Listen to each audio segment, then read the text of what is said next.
Jill? Okay. Good afternoon, everyone. Welcome to the agenda.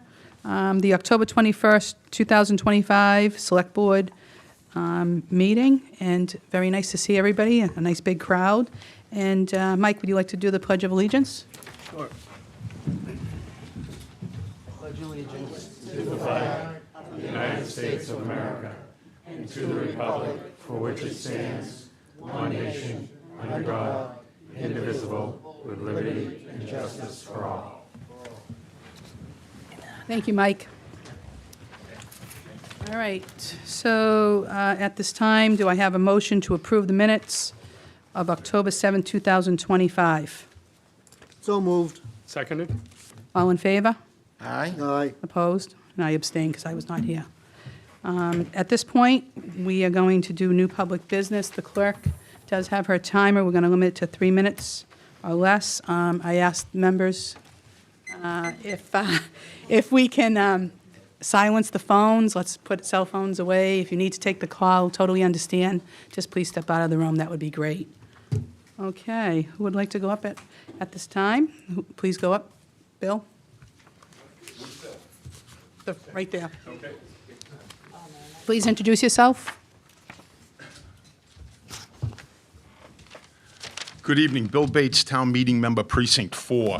And first, thank you, Select Board, for your service to our town. It's really appreciated. I'm concerned with the amount of frequency of closing roadways for construction.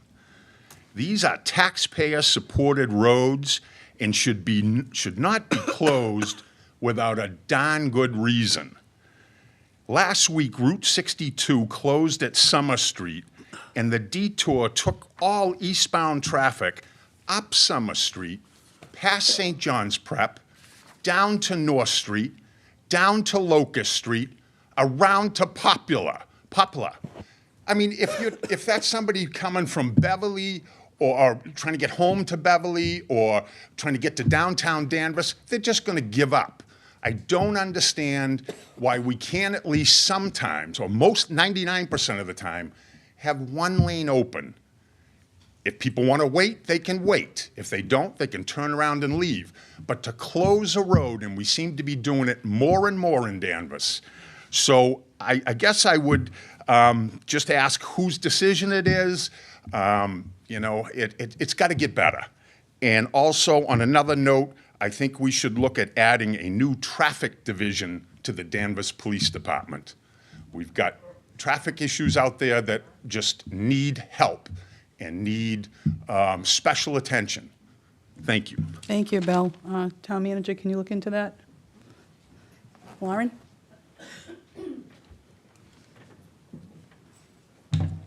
Good evening, Lauren Steves, Town Meeting Member at Precinct 3. I'm going to try my very best to keep under 3 minutes. It might go a minute over, and I apologize, but I think this is an important issue that myself and other people in this room are also here for. This is in regards to electronic voting, which I brought up last May and again in June, and being a proponent of it for many reasons, strengthening fairness, transparency, and accountability, how we make the decisions for the people of this town.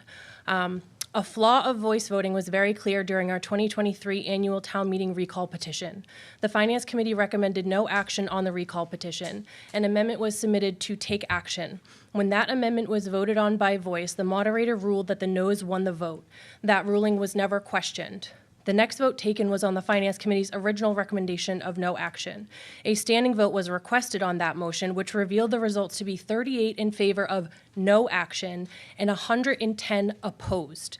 That outcome clearly shows the earlier amendment to take action likely should have been passed, but because the initial voice vote wasn't challenged, the article ultimately ended with no decision at all. It showed in real time how easily a voice vote can produce the wrong outcome simply based on perception or volume and not accuracy.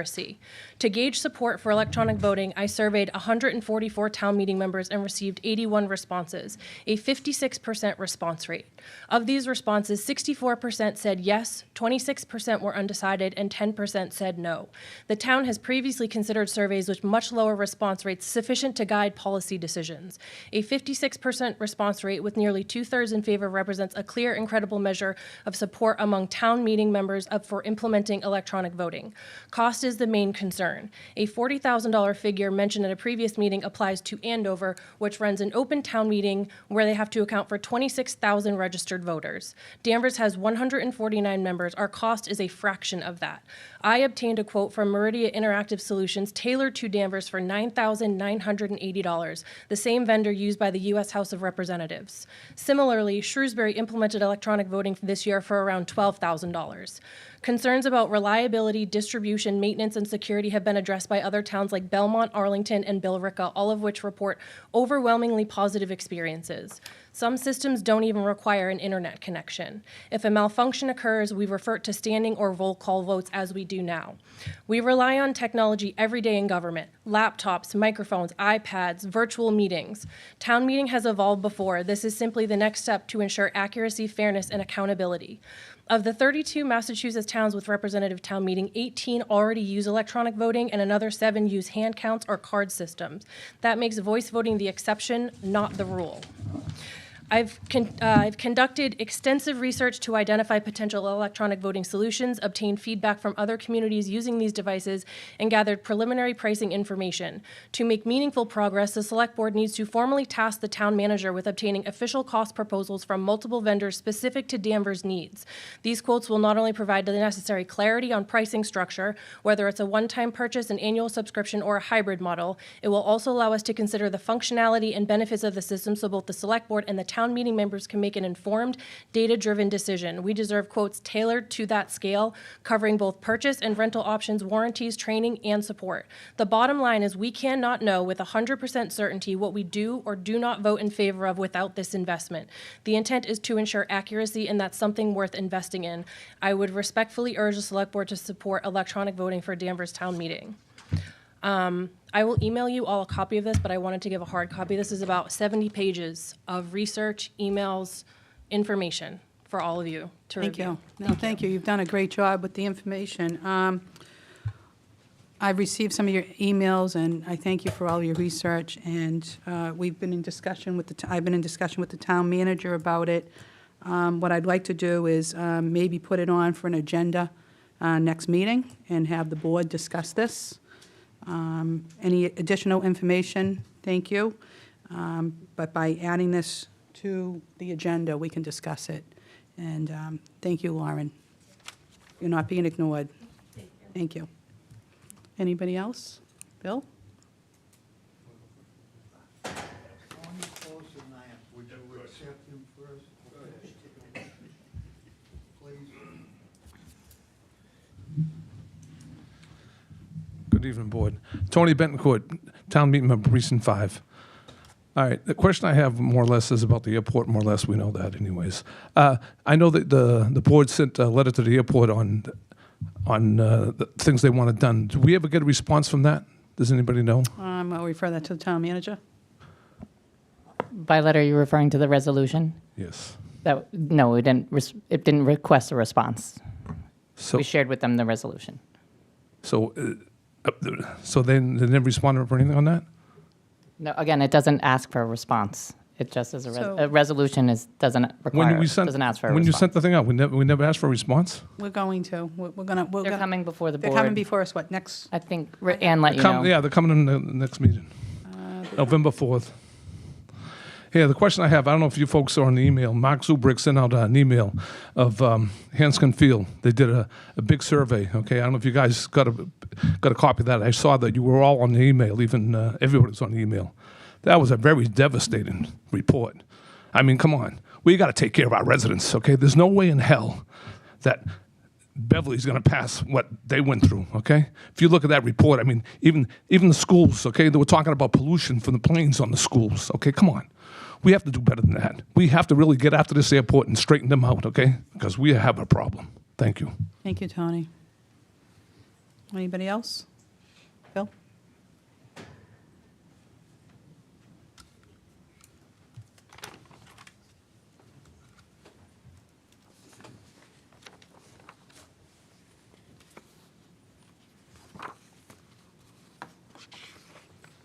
Bill Bradstreet, Town Meeting Member, Precinct 1.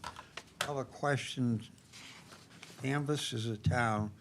We operate several divisions, and they're housed all over town. We weren't able to make a transition to the state hospital grounds. Of all the locations that we have in town, is there a list of them in the order that they will be visited and refurbished? I've been, I won't tell you how, but some of them are in disrepair. Some of the facilities inside are, I would call them an embarrassment. We'll let the town manager take notes of that, and we'll get back to you, Bill, on that. Thank you. All right. Just tell me you're working on We're it. working on it, okay? Thank you. Anybody else? Okay, thank you, everybody, for coming up. We do hear your concerns, okay? The board will consider endorsement of a town manager appointment to the Conservation Commission in accordance with MGL Chapter 40, Section 8C. I'll defer this to the town manager. Any board members, do you have any questions with regards to this?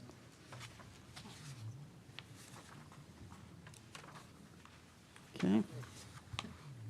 Okay, this is no vote, so, Paul is here, Madam Chair. did you want to say anything, Jill?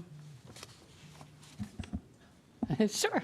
Thank you. This has been a difficult position to fill on the Conservation Commission, so we were thrilled when Mr. McNulty kind of raised his hand and agreed to work with us. I think most people in this room know him. He has a long history of volunteering for the town on the Rail Trail Committee. I think he's a fantastic fit, and we're very grateful, and I am honored to appoint him to the Concom. Mass General Law says in the town, I make the appointment, the board confirms that appointment. Excellent. Paul, great choice. I've worked with Paul, too, on the Rail Trail Committee. Thank you. Gardner? Madam Chair, I would agree that Yeah. no one more deserving or invested in conservation of our public lands than Paul, and I appreciate all you do, and thank you very much. Paul, did you want to get up to the podium at all and say hello before I, sorry, a little out of order. Let but- everybody at home see your face. Yeah, we want to see you. We know you. So Paul McNulty, I've been in, we're in Precinct 2. I've been in Danvers now close to 40 years. I'm with my wife and 2 kids. I just live up the street. Enjoy the town. Have volunteered quite a bit over the years on the rail trail, as some people have mentioned, which is nice. And then I've done some volunteering up in Maine on a lake association, so generally familiar with the importance of trying to protect waterways, and felt that it would be a good thing to participate in this commission as well. So thank you for the vote of confidence, and I'll be there, whatever it is, Thursday for the next meeting. Excellent. Mike, do you have any questions? No, for him? congratulations. Thank you for stepping up. Yeah. Thank you. Dee? No, thank you. Thanks for your service. And Dan? Dan, do you have anything to say? No. Paul, thank you very much. Nothing And you can add. Yeah, I know. And your wife, thank you. Thank you, Mrs. McNulty, too. Yeah. Excellent. Thank you. All right. We'll need a motion to accept the appointment of Paul McNulty to the Conservation Commission. So moved. Second? Second. All in favor? Aye. Opposed? Okay, excellent. Congratulations. Thank you. Okay. Thank you, Mrs. McNulty, too. The board will consider requests from Falcon Fest in conjunction with the following 2026 events: Winter Bonfire in January and Downtown Rewind in June. Who is here to speak on behalf of this? Welcome, and please go to the podium and introduce yourself. Good evening. Dave Pavish, Secretary, Falcon Fest. Hi, Rebecca Franke, Treasurer. As the Chair mentioned, we are here to request approval on 2 of our events. The first upcoming one is January 10th. It is our winter bonfire at Plains Park, and the request is that the Select Board support the Fire Department providing Danvers Falcon Fest with a ceremonial bonfire permit for our event. Yeah. Excellent. Chief, What do you you said, have the ninth. anything that you'd like to get up and say, please? Thank you. Thank you. Brian Barry, Fire Chief. So this is the 3rd year in a row. It's a great event. We support it fully. The community has had a great attendance at both of the previous 2 events. But in order for us to grant a permit for a bonfire of this type, the board would have to authorize us to do so with a vote. But we ask your support as well. And I think it's to be held the 10th, you said, and the rain date, the 11th? Yes. Hoping for better weather this year. We've had a couple of rough years, but that's it. All right, wonderful. And board members, do I have a motion to approve the winter bonfire? So moved. Okay, second? Second? All in favor? Aye. Opposed, okay. And can you continue? Just thank you. So we'll, now they can apply for the permit and we'll issue it and have a great event. Good, we're excited, thank you. Tell us about the other events. So the second event is our 4th annual Downtown Rewind Block Party downtown. The date for that is June 23rd, 2026, Tuesday. The rain date would be June 25th, Thursday, from 5 to 8. So for that, we're requesting a block party permit.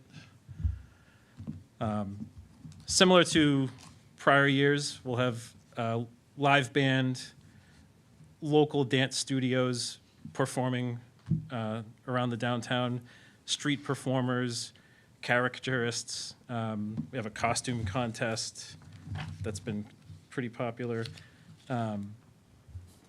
Storefront decorating contest, we added that last year to try to get the businesses engaged.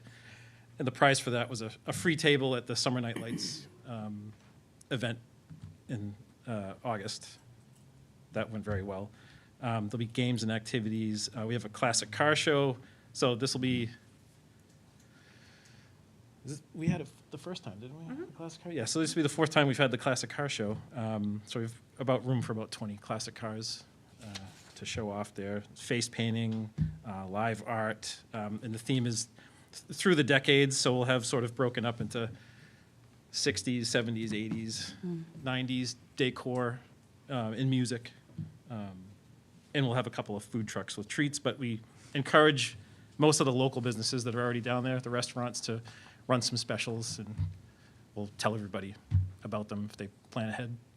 It's so fun, thank you. Do I have a motion for the request for Falcon Fest for Downtown Rewind in June? Can we have clarification, please, on the streets that will be blocked and closed? Yep. You have it? So the request is that the Maple Street be blocked from Elm to Locust, starting at 3 o'clock, and the CVS parking lot emptied by 2 p.m., which is consistent in the last 3 years. Well, I'm looking at the map, and I see are you closing School Street and Cherry Street from Maple? Cherry Street doesn't close. Cars could drive down Cherry Street towards Maple, and then they wouldn't have anywhere to turn, but we don't close Cherry.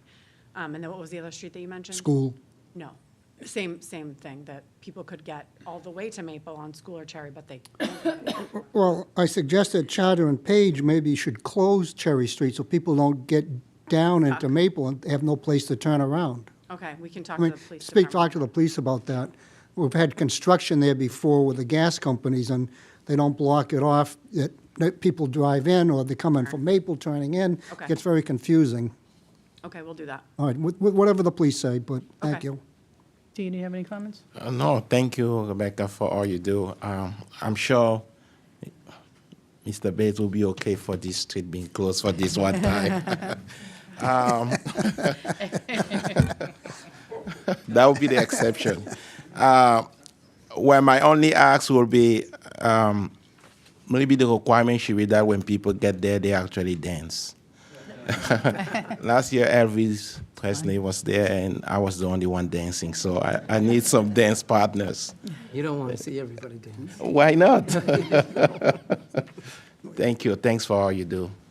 Mike, you have any questions? No, I know it's a great turnout, so thank you for all your work. Gardner? No, fully supportive. The events are great. Excellent. I just had a question, too. What about the holiday tree lighting on December 6th? Are we going to put that in also? So Jen mentioned that she, I'm not sure if she emailed a memo, right, with that information. The town approached Amherst Falcon Fest a couple of years ago to take over the extracurricular activities that are part of the tree lighting, like the reindeer food making, and we do face painting and card making as well. And, yep, DJ. we have a DJ to support the event and a small parade.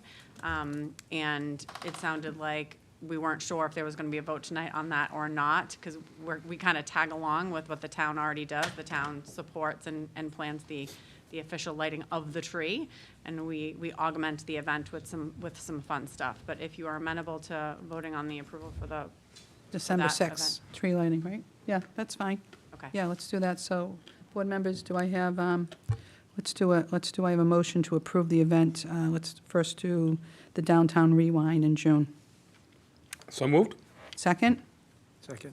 All in favor? Aye. Aye. Opposed? Okay. And then do I have a motion to approve the holiday tree lighting December 6th from Falcon Fest? So moved? Second? Second. All in favor? Aye. Aye. Opposed? Excellent. Well, thank you. I really try to go to all of them, too. It's a lot of fun. I encourage everyone to go. Thank you. All right. The board will vote to accept a gift to the town in accordance with MGL Chapter 44, Section 53A. We have the Danvers Garden Club donation towards Arbor Day trees in 2025. Who is here to speak on behalf of this? Madam Chair, I would- Okay. I- Thank you. You have a memo in your packets that was part of the public documents, as I believe is an annual donation from Danvers Garden Club for Arbor Day trees in the amount of $400. And they were planted as part of the town's Arbor Day celebrations in 2024 and 2025. And we request your acceptance of the donation, please. Excellent. Anybody have any questions? Gardner? Madam, I move we accept the gift with an appropriate letter of thanks. Appropriate letter of thanks, yeah. Mike, anything? No questions, thank you. Okay, Dan? All set. Thank Okay. you. Do I have a I'll second second? it. I'll second it. Thank you. All in favor? Aye. Aye. Opposed? Terrific. Thank you. Thank you, Joe. All right. Public hearing will be held on a request to modify the previously granted application of Wakefield Associates, Joe Roberto, project manager, to occupy the public way in front of 17 Elm Street to begin construction on the building. Who is here to speak on this, please? Hi, can you go up to the podium, please, introduce yourself? My name's Tim Spencer. I was in front of you before. We ran into some confusion over bringing the utilities into the building. It seems they designed the building without a utility room. So there was no place to bring the utilities into, so we had to have it redesigned again, and that's what's taken so long. Right, we've got it solved, the issue solved, and we've started the work, but we need more time to finish it. That's what it boils down to. We started the water on Friday. We were supposed to bring it across the street on Monday, but due to the rain, we got rained out. I'm gonna try to have all the utilities in, I'd say by the end of next week. But I don't see it happening any quicker than that. So we just needed some more time to extend the date out to replace the sidewalk. Okay, board members. Gardner, do you have any questions? No, surprised, but no, I don't. My only concern is, how long has the public way been blocked? Since you first put up the scaffolding, asked for an extension, and asked for another? Oh, it's been months. Beginning of the year. They were before us early, You know, we have people walking. and we gave them permission, and then they didn't have their plans, No, I and recall they that. came back. Well, I'm just going through, because this is the third time they've been here before us. Yeah. And again, they don't have everything in order. Right. No, you're 100% right. So is the room now designed and available, or the location, wherever it is on the plot? Right. Ready for you to bring in all utilities into a single spot? We've already dug it out and prepped it to bring it in. And we would have had the water in probably today, except that yesterday we got rained out.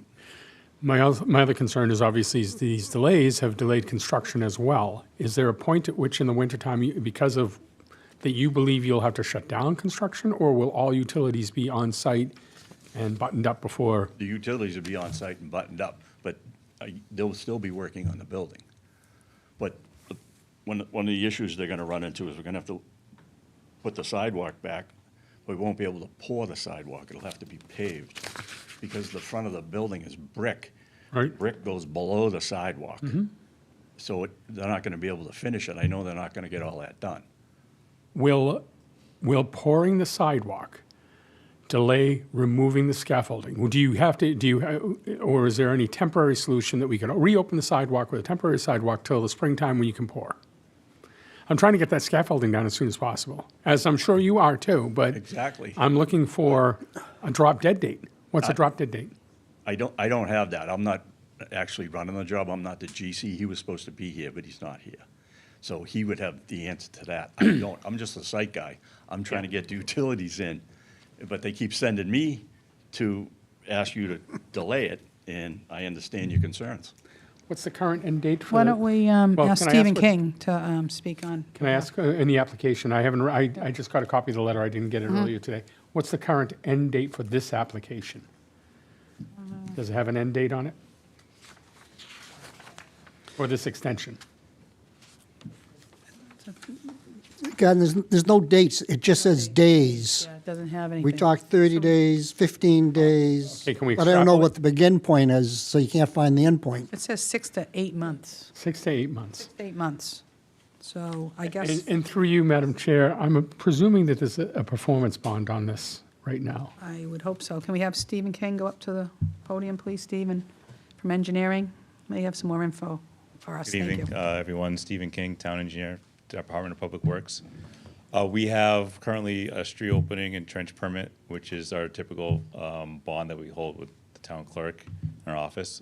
We don't have a specific separate performance or payment bond for this site work. Typically, they're only doing a utility cut, so they have a water and sewer permit, which was just approved. Like you said, they should have done the work Monday. They got rained out. That work should be finished by in the next week or so. But then I think after that work is completed and they go to replace the sidewalks, it's going to have to be temporary, as you said, because they have to they have to place the concrete next to where the brick facade's going to go. Even though they're doing that work on the sidewalk is still going to have scaffolding because of the vertical construction that's happening. So until the building facade is completed with siding and brick, that scaffolding will have to stay in place until that's completed, which will take us into that 6 to 8 month time frame based on your general construction timeline. So are we saying the exterior wall can't be completed until the final sidewalk pour? Yes, correct. Okay, interesting. Okay, thank you. Thank you, Madam Chair. Mike, questions for Stephen, Director? Was there, the utility room is, how the hell does that get forgot about? Me and the plumber to figure it out. Yeah. Yeah, and we just looked at each other and said, there's no place to bring it in. So we we made a utility room in the dumpster area, and we're gonna petition that off, heat it, so everything can come in there. So it's outside the building? No, it's inside the building. It's inside the It's building? inside the building. There's like doors that open up and they slide the dumpster out. So we're gonna petition off part of that to bring everything in. They actually had the utilities coming up in the lobby, and nobody noticed it, except us. And that's not our job, to be honest with you. So we're trying to resolve it all. It's just kind of been very confusing and time-consuming. And those come in at the rear of the building? They come in the side off of Page Street. Off a page, okay. Off a Page. The sewer's gonna come around the back of the building and through the garage, because they had the sewer design coming through the same area as the water. And you can't do that. There's supposed to be separation. That's against the code. So, but we think we've got it all resolved. So we're gonna press forward and try to get it all in as quick as we can. Did you already submit a plan for the water and sewer to the town? We have a plan, did, yeah, yes. okay. Yep. right, Yep, we thank you. finally got it all designed, how everybody was in agreement over it. Because in the beginning, everybody was disagreeing about it. The inside engineer, the outside engineer, was a real, headache. So, Yeah, but okay. we have it resolved now. We just have to install it. All right, thank you. No problem. Thank you. You got any more questions? Yeah, no, stay up there just in case there is. Dee? I Thank thought you. I was confused. Now I'm really confused. Well, we got Stephen King here, so. Yes, to I help just us. want to know from our perspective, what's the ask? What is it that I'm not quite sure what they're asking for. I am assuming we're gonna have it done by the end of next week, so I'd say we need 2 more weeks to finish it. Now, I know we're probably looking for a drop-dead date. Maybe he can. I just want to know what the ask is. Okay, so the ask really is not just about utilities, about the full construction, which is going to take 6 to 8 months to complete. That's as long as they need to take to occupy the public right-of-way to complete their project. Not just utilities, but utilities and vertical construction, and then replacement and restoration of the sidewalks, curbing, and street once they're complete. Okay. They're going to have scaffolding in place, protecting the sidewalk for pedestrians while they're going vertical with the building. Okay, because it says 6 to 8 months, but keeps with the original construction timeline of 12 to 14 months. So I'm just confused. Like, are we saying from now we're giving them another 8 months to occupy the? Essentially, yes, so they should be complete by by June of 2026. Completely done, not occupying the public right-of-way.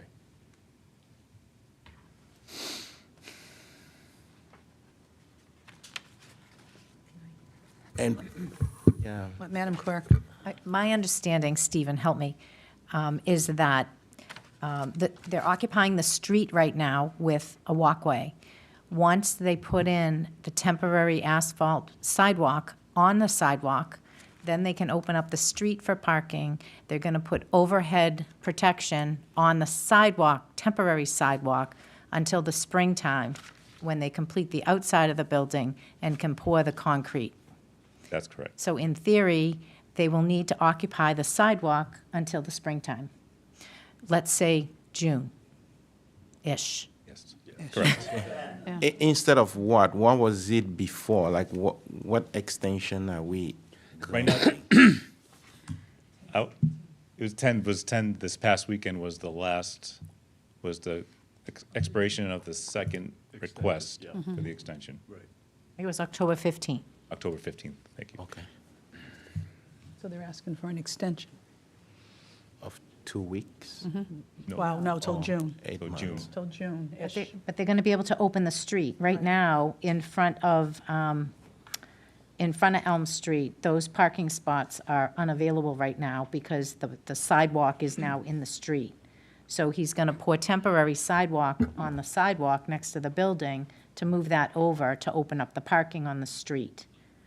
Okay. So he still will be occupying the sidewalk, however, not the street. So you're going to get the street back in the next 2 weeks, right?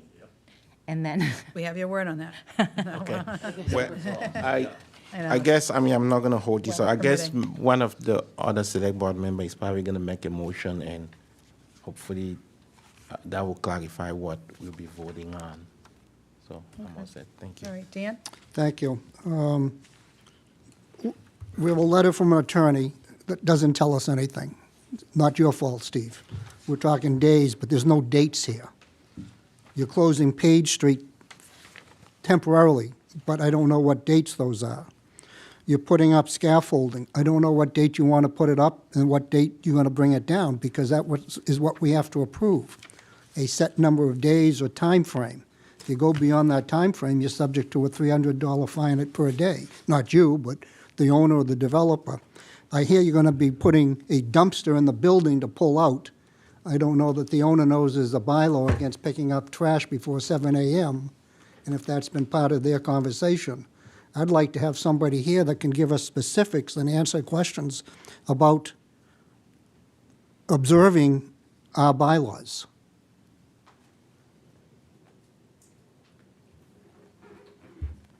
Steve, you're welcome to keep working. Hopefully you get your utility room in, you get your water in. But how long are you going to close Page Street? I see 30 days, and you say soon. Well, we're not going to, we might have to page. Go to the mic, please, so they can hear. Thank you. Close to vehicle traffic. We plan on only closing the street as long as it takes us, for us to cross it. So it could be 1 day, maybe 2 days. Okay, but Okay? And it would be the same with the sewer, but we don't have to close the street for the sewer because it only goes out halfway. The water goes all the way across. right. So worst case, they would be driving over plates for one night maybe until we finish it, pave it, and then it's open again. So I would say the maximum amount of time Page Street would be closed would be 2 days. between the hours of, 8 and 4. And we can reroute the traffic just around right where we're working through the parking lot. They'll come out right behind us. We're only closing maybe 100 feet of the street. That's so what days would you close it? I mean, Mondays is when the trash is picked up. You're Right. going to stop the But they can still get, they can still get in. That's what they do now. When they pick the trash up, they drive through the parking lot, so they got a straight shot down the alley to pick up all that trash in there. That's a very busy alley. That's Oh, it busier is. than Elm Street. I'm not talking the trash in the alley, I'm talking on the street, Oh, the in the street. residents. But they can still go through the parking lot and get it, because there isn't any trash in the area where we're working. No, I understand. Right.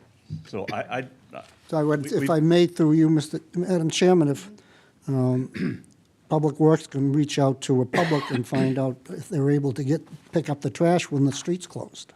We don't know when the street's closed. Trash is picked up on Mondays.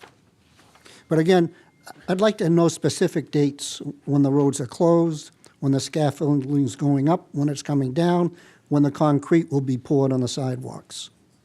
They've got to, I understand they got to pave it in order to get the scaffolding up and come back later and do the concrete. right. But when? When, right. I would agree. The GC should have a detailed project plan with Right. dates. Right. Because it's all about coordination and construction, and understanding that weather may affect that, plus or minus. Oh, yeah. It's still, we have an original document in our packet that says we want dates. We got a revised letter that doesn't have dates. Correct. I'm not going to sit here and count 148 days from Neither am I. some endpoint that we don't even know.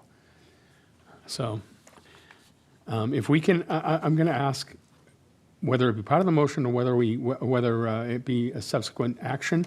I'd like this document revised with specific dates and/or a project plan with high-level milestones. That's my profession, project management. Okay. High-level milestones. Yep. And and dependencies. Right. To understand when, so if you all of a sudden don't have steel on site for 3 weeks, what's that do to the plan? Right. Things of that nature. Right. And I realize we're putting you on the spot, and it's not you, the GC should be here. He should be. I agree with you 100%. So, And he was supposed to be. I don't know where he is. yep. This is his or her to answer, not yours. Exactly. Yeah. I just dig in the ground. That's all I can help you with. Okay, so this is a public hearing. Does anyone in the audience have any comments? If so, please go up to the podium. Introduce yourself. Yep, thank you.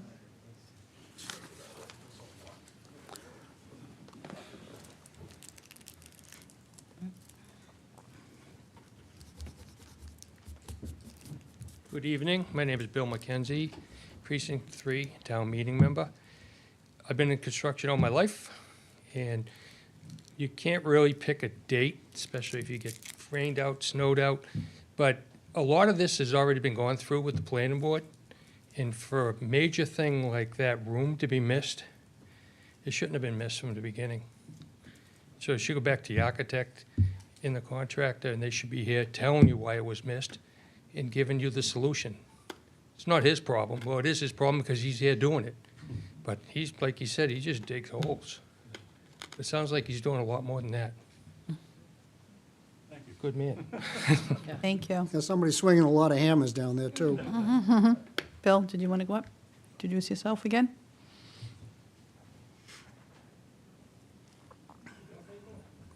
Bill, you should sit up front or near the microphone or gonna- something. just gonna do that, yeah. You can't sit back there anymore. Again, Bill Bradstreet, Town Meeting Member, Precinct 1. My understanding, and it's only mine, as far as concrete, it can be poured almost any time. It depends on the mixture they use to do with the temperature outside, the ground temperature, whatever. So as far as pouring concrete, I believe it can be done almost any time. Mr. Bean might be able to offer some advice there, too. No comment. I tried. It's all recorded. Thank you, Bill. I think Steve King mentioned, did a nice job. Anybody else want to get up and say anything? All right. What about a motion to close the public hearing? So moved. Okay, second? Second. All in favor? Aye. Aye. Okay, what's the will of the board? Just a quick clarification to you, Madam Chair. If we table these and require more information, what does that do to the project? Do they stop, or how does that affect? Shouldn't stop it, he's just gonna move along, but You want to go up and answer that? Thank you. I don't think it would stop it. I'm in the process of installing the water and the sewer.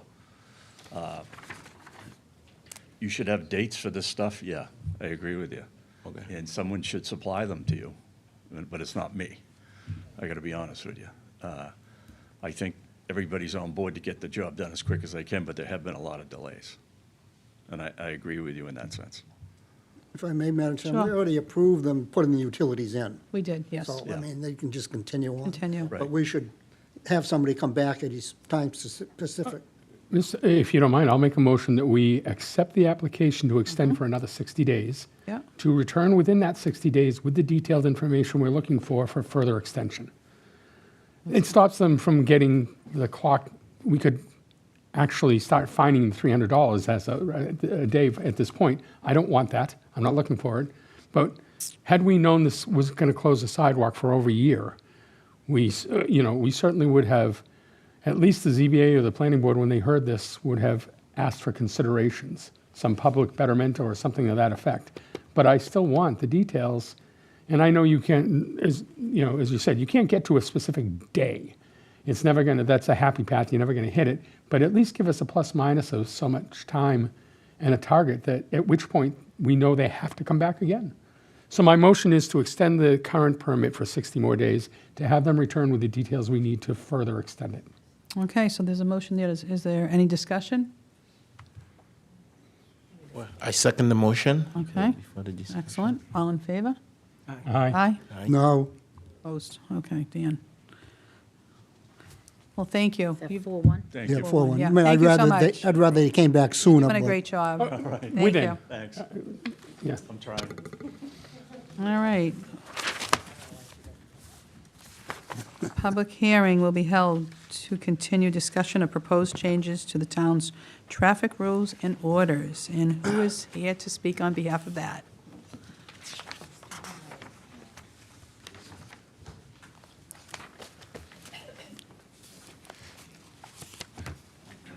Good evening. Sorry, I have my stuff.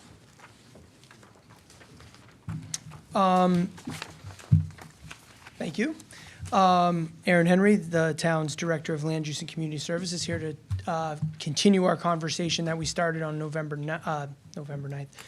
9th, when we kind of previewed the changes that the Transportation Advisory Commission was seeking to get your approval for.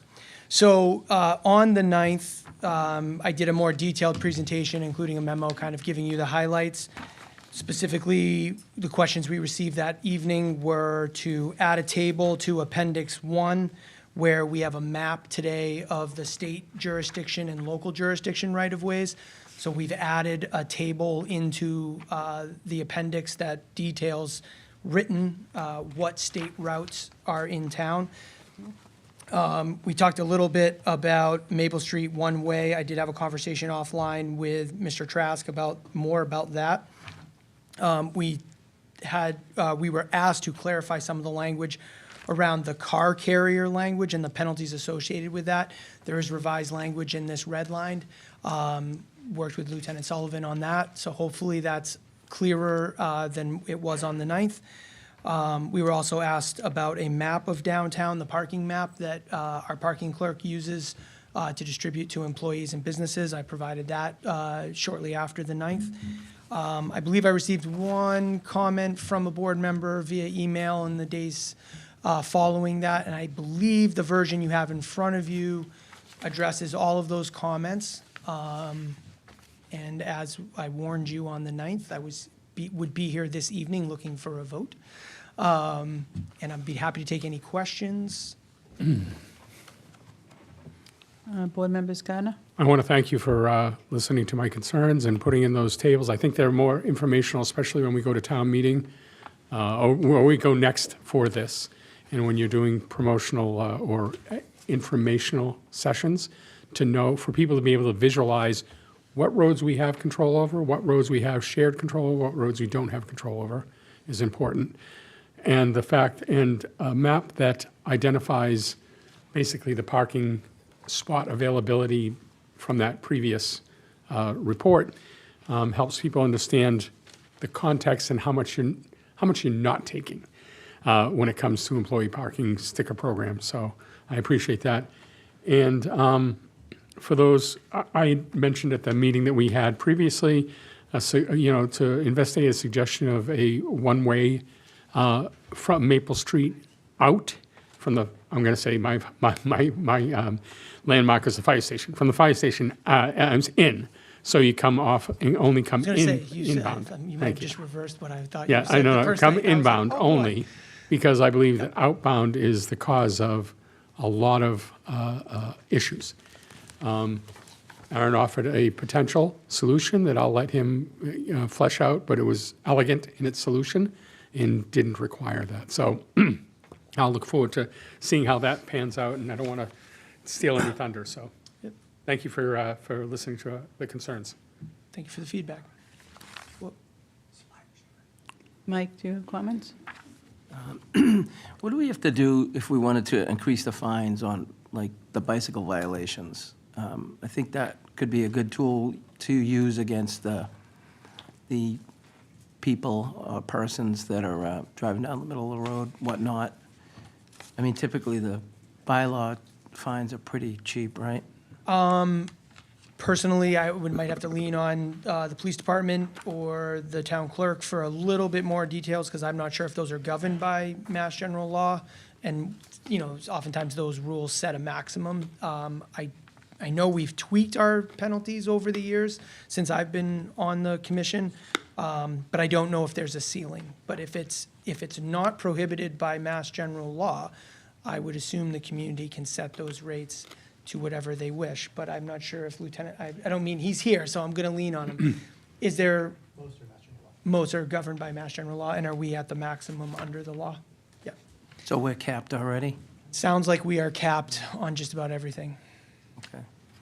All right, thank you. Is that it? Yeah. D? Thank you for making the edits and the changes.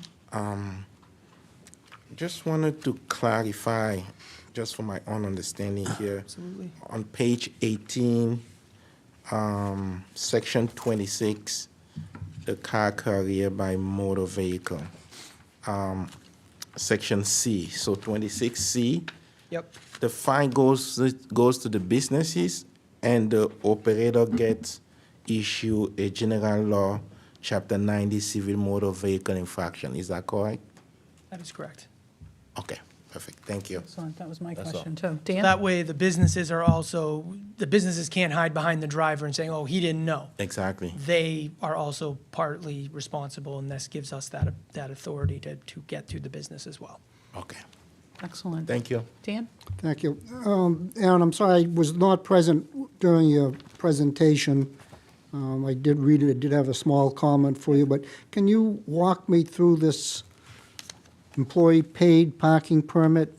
I can't find it in the book. It is actually in the appendix in section 2, which is town-owned sites and parking areas. Yeah, I see a lot of red there. Yeah, exactly. A lot of the red is just reorganizing what was bulleted for, So- Central Ave. What does it say at the end of the day about paid Basically, parking? it says that today we have a number, we have 49, I think is the actual count, 49 parking spaces that are labeled all-day parking. And we want to. Located, I think there's about 10 in every lot. okay, Some lots so around town? Yeah, around, Okay. around the downtown. Those are currently signed all-day parking, and what we'd like to do is convert that signage to say, employee park, I apologize, I'm looking for the quote and all the red lines, I can't quite see it, but it'd basically be employee parking during the day. Otherwise, there'd be a 2-hour parking limit like any, so if one of those spaces is open and I'm just patronizing Brothers, I can park in it. if I have the employee parking permit and I find one of those spots available, I can park all day. The problem we had was right now, but we do allow overnight parking of regular vehicles in those lots, but we also allow all day. So we've seen residents that live nearby that have limited parking, putting their car in the lot at night, totally fine, but then not having to move it during the day. So now we have employees showing up and they have got nowhere to go. So we're playing cat and mouse with the employees around the square because the parking spaces we designated for all day are unavailable because we've got cars in them all day. And when I read this quickly, I'm thinking out here, are we talking about our employees getting paid parking space out here? No. No. No. There was a map that was included that had, the map that I sent out they were outlined in red, Page Street lot, obviously the one behind Brothers, the one behind, I was going to call it Chuck's. I shouldn't call it that. It's Maple Street Cafe, and some in the Hobart lot. Okay. Thank you. I'm clear now. Okay, and I had a question, Aaron, too. Thank you, Dan. Page 18, Section C, limit parking passes. How many per business? Have we come up with the number? Is it 5 per business, 10 per business? I apologize. On page 18, Section C. Oh, my pagination must be different. Oh, I'm sorry, that's the car carrier. Yeah, wait a minute, I'm sorry. I wrote down the wrong one. Back here, page 30. Page 30, I'm sorry. Yep. I was now I'm with questioning, you. how many businesses do they have? 5 parking passes, 7, 8, 10? You know, what are we allowing?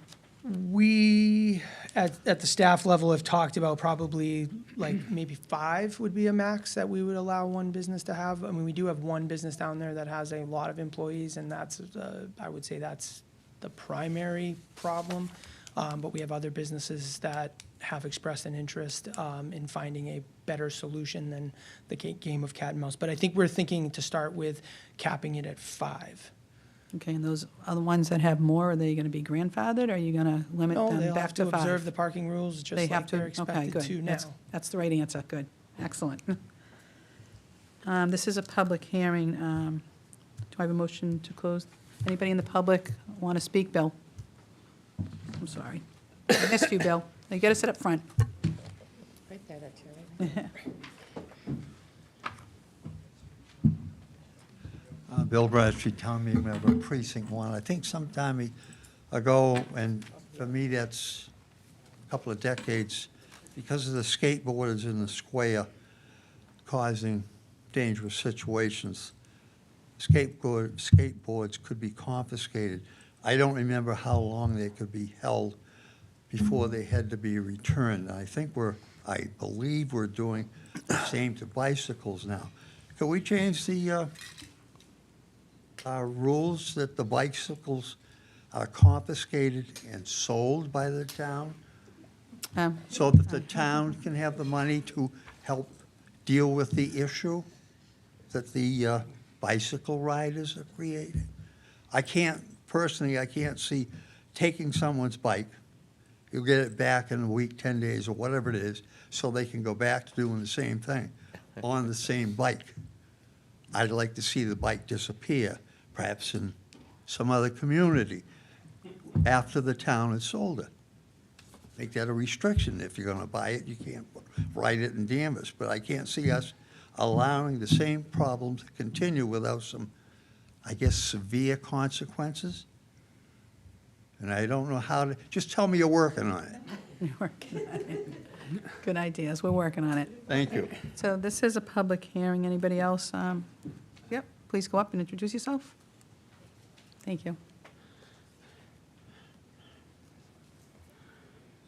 Hi, Edward Schrage, 34 Conan Street, Town Meeting Member, Precinct 1. I don't know if this is the place to bring this up, but the corner of Maple Street and Poplar is there was an accident there a couple days ago, and I've heard of numerous accidents at that location, and I don't know what can be done. So you got a stop sign coming out of Maple Street, and the cars coming from the right on Poplar Street, speeding around that curve. and it's dangerous. I go there every morning on the way to work, and I see people. Some people have trouble just getting out on the street there from Maple on to Poplar and to go left. And I think the cars coming around, there should be some sort of blinking yellow light or something to slow those people down. Sign says dangerous intersection or something. I don't know if there's stats in the city that show how many accidents are at that location, but I'll bet you there's quite a few. Thank you. Thank you. Aaron, do you want to mention anything about that, please? Yeah, that's an intersection that has been noted a couple of times in the last year or so. The DPW is currently reviewing the geometry and the change there. Hinted at earlier that one of the requests we'd received was to make that segment one-way inbound. So basically, if you were traveling east on 62 towards Danvers from Middleton, you'd just be able to take that right and head right into town, and there'd be no oncoming traffic for you. That would route outbound traffic from the square right at the fire station, the old fire station, and then left at Locust. That's a pretty involved move if we were to make that move, one that we're not comfortable with at the moment because the infrastructure at both of those signalized intersections was really not contemplated that much traffic diversion. We could look at that if you wanted us to, but that would probably involve a fairly heavy engineering study and then potentially quite a heavy infrastructure investment to reconfigure those lights. What we are looking at is more of a short-term problem or more of a short-term solution that should work from a safety perspective as effectively as rerouting all of that traffic is teeing off that end of Maple. So right now you're kind of taking it at a 270 if you're heading outbound. You're like looking over your right shoulder and you're trying to find that spot to gap in there. A few years ago, over 10 anyway, the town did a similar reconfiguration at Pine Street in Maple, so only about half a mile away, where now at Pine Street you have that, you approach that elbow, it forces you to a 90 degree to the tangent of the curve. So you get the best sight lines that you're gonna get in that situation. So we're trying to take a look at what that looks like if we were to, and there's an island there, so it would probably involve reconfiguring that island a little bit. There's some driveways in close proximity, so even that solution is gonna take a little bit more investigation than we're able to, I can't show you the plan tonight, we do, but we haven't started that process of looking into that. Any other questions? Okay. Motion to close the public hearing? Oh, I'm sorry, Lauren. Go ahead. I didn't see you. Lauren Steves. This question is probably going to be for Aaron. I just wanted some clarification on the lots for employee parking. Right now, you said there's various amounts in each lot. Yep. Are those spaces currently all day and overnight parking allowed for all those spots? So they're going to turn into 2-hour parking only for non-employees? Yeah. No overnight parking? Overnight parking is currently allowed by default. So we don't regulate, I think in the Hobart Street lot and the lot behind Town Hall, we have some specific regulations as to what can be left there overnight. But generally speaking, there are very few restrictions on overnight parking. The default setting of the town has been overnight parking is allowed. We have a truck exclusion, we have some asterisks to that, but your car, my car, we can park overnight. Okay, so I guess I'm just wondering, those spots turn into, in the morning, Yep. 2-hour 8 a.m. for not employee and all day All day if you for have the people who permit. get the parking Yep. passing. So I guess we're potentially gonna run into people who have parked there overnight and are still parked there in the morning potentially, and are we gonna start ticketing and I imagine figure we'll out how have a little to? break-in period Okay. where I don't think Kathy's gonna go out there and hit everyone over the head with a cudgel day one. I was just wondering how that transition would look, Yeah. since they're probably used to doing that frequently. Yep, I mean, Okay. I would imagine we'll probably flyer those cars and Okay. say, hey, this is coming, be ready, because, once we hit the 8 o'clock Okay. bell. If you don't have that, you're illegally parked. That makes sense. Thank you. Thank you. Wonderful. Bill?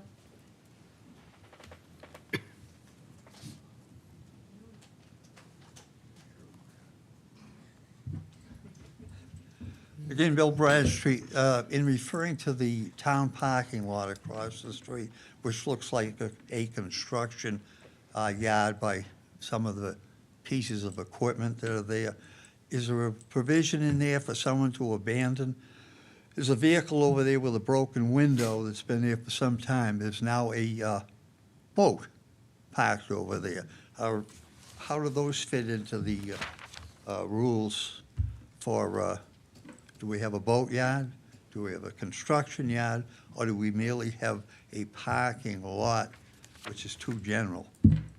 Call the police. Right? Call the police. Right? I won't comment on that. Yeah. but, Understanding that may have been for the record, but I do think we joke, Lieutenant Sullivan, we sometimes tease him that he's on boat duty quite a bit. But I think the answer, unfortunately, for some of that, which is why we're seeking clarification on what exactly is allowed there and when, is that I believe that boat the trailer is registered, fit to be on the road, and so therefore it can be there because we don't say it can't be. So what we're trying to do is clarify that, and again, that section, Mr. Bradstreet is quite a gentleman, because if I were in his situation, I would have been clamoring years ago for a fix, because we have a large oversized vehicle right behind his house. It's probably 15 feet from a window of his home, and it just goes right down the line. So what the proposal is to kind of rein that in a little bit physically, in that we don't need those, and then also to address some of those vehicles that are just kind of finding their way as a default contractor's yard back there. Okay. Bill? 2 minutes. Thank you. Yeah. He's getting his steps in. Yeah. Uh-huh. Again, Bill Bradstreet, town meeting member, precinct 1. As far as the boat, if that boat does not have a cover, I have looked at it, and there's fishing gear and such in there. If somehow, by some means, the equipment that is in that open boat disappears, is the town responsible for the lost I don't equipment? know. We'll refer that Will to we- Aaron, or the police, or the town manager. Yeah. I'm not going to touch Remember that one. No. Okay, folks. Anybody else? Motion to close the public hearing. Yeah, thank Second you. motion. Second, okay. We do have some motions. Dan, you want to read the motions? Yeah, the first one I'll take a crack at, housekeeping. I move to adopt all housekeeping changes as presented in the red line document submitted to the board on September 9th and updated, including the updates of October 21, 2025. Second motion. These include items related to changes based on discrepancies between the book and the signage on the ground, changes reviewed and recommended by DTAC in response to requests from residents, a number of grammatical and formatting changes to improve readability. I second the motion. Thanks. I was premature, sorry. Okay, all in favor? Aye. Opposed? And next, Dan? Car carriers parked on Route 114. I move to adopt the insertion of Section 26, car carriers by motor vehicles under Article 5, vehicle operations, on page 18 as presented in the red line document submitted to the board on September 9, 2025 meeting, and after the motion is seconded, I have a comment. Hold on, Dan, at the clerk, Madam Clerk. Can we just revise that? It's not just 114. Thank you. It should read under, like, section 26A, where it says, within the travel lane or breakdown lane, within a public way in the town of Danvers. Because it catch. applies to just more than 114, I correct? think that was a header. I think the motion is actually the bulleted item. Right, Which below. The doesn't- motion is fine. Okay, right, that's where I was going to ask why it's just Okay. limited to 114. Okay. But that's what the bullet says, so I'll scratch that. And it's Thank you. insertion of section 26 on the travel and public ways. Is that correct? Yes. including High Street? There's no exceptions. No exceptions. Thank you. Okay. So we making a motion for I that? did. Okay, second? Second motion. Okay. All in favor? Aye. Opposed? Okay, thank you, Dan. All right, I Continue. won't read the bullet here. I move to adopt the insertion of Section 2 under Article 11, appendices pages 30 to 32, as presented in the red line document submitted to the board on September 9, 25, and updated on October 21, 25. Second motion? All in favor? Aye. Opposed? Okay. Thank you. Thank you, Aaron. Thank you all very much. When's the next time you're going to revise it? Probably tomorrow when I get I the think- email. There's probably an email in my inbox right now that we didn't. I think this is the third time we've gone through this. Yeah, and again, that's something, and I don't mean to belabor I'm just the kidding. I'm agenda just- item, but if that really, you guys can tell us. I mean, there are times when we feel something's important and it might be 2 weeks from now. I mean, but typically, I in my head am thinking once a year, we kind of let them build up, and then when we get enough to trouble you with them, we bring them forward. I think that's It's no about, trouble at all. I think that's about once a year, but it's been a little while. Thanks, Aaron. Thank you, Aaron. Madam Chair? Yes. Could I suggest that we take the item 9 and move it ahead of item 8? I think that it'll be a shorter discussion, and I think 8 will be more robust and detailed. Everybody okay with that? I'm fine with that, sure, absolutely. All right, so we're going to do, so you want, the board will discuss the town manager goals, the remainder of the fiscal 2026. Dan and Mike were on the subcommittee. All the board members were asked to submit what we want goals for the new town manager and objectives. And Dan, you want to touch base? Sure. about it? Mike and I met with the town manager a couple of times. The first time was to really review all the suggestions from this board members. There was quite a few of them. Many of them were the same from members, so there was some continuity and agreement on some of the goals. But to get them all into something that made sense and to focus on what we feel is very important, the town manager feels important, really comes down to community, employees, and customer service, as well as a sound budget. And to look for specific small goals that we can check off really didn't make sense this year. We really had wanted to strengthen the culture, town hall in town, community engagement, transparency, et cetera. And just some of the comments from fellow board members, Danvers should be a welcoming community with no reins. Mike was looking for great service to the public. Gardner was looking for staff development. D, professional development.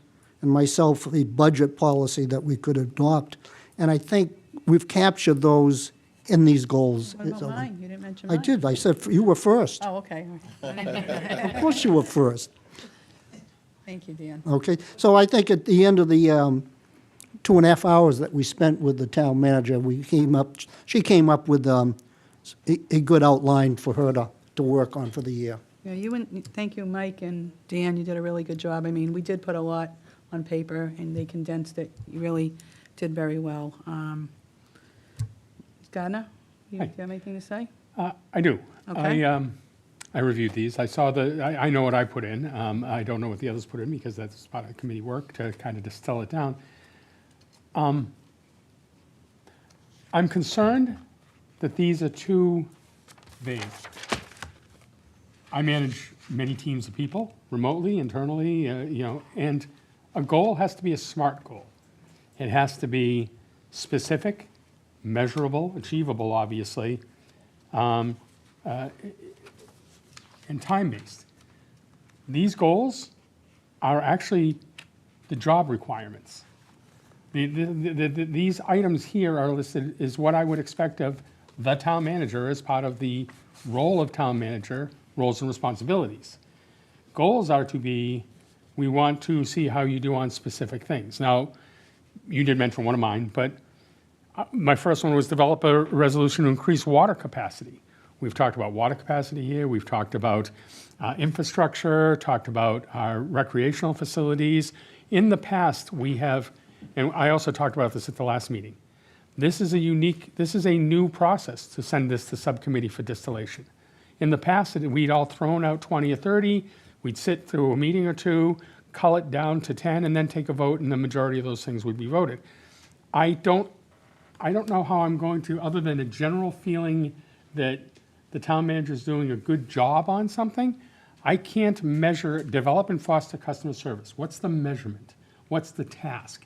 Is it to improve a survey, to improve customer satisfaction? Is it we're going to introduce new programs to the town? Whatever it is, these are from an HR perspective and from a senior management leader perspective in my company, I wouldn't allow my employees to have these goals because they are job responsibilities, not targeted goals that I can measure and say, you beat that metric. I'm really happy. You're a 4 because or a 5, because while I said do 50 things, you did 80 things. So I understand first year. I'm not looking for the same depth of detail that I might when it was Steve or even when it was Wayne. But I think there should be some specific measurable, achievable items here, like come up with a plan for water mitigation or whatever it is. We're not going to solve that in a year, but if it's something we say is a priority as a select board, this is what we should be helping the town manager understand as our priorities as a select board.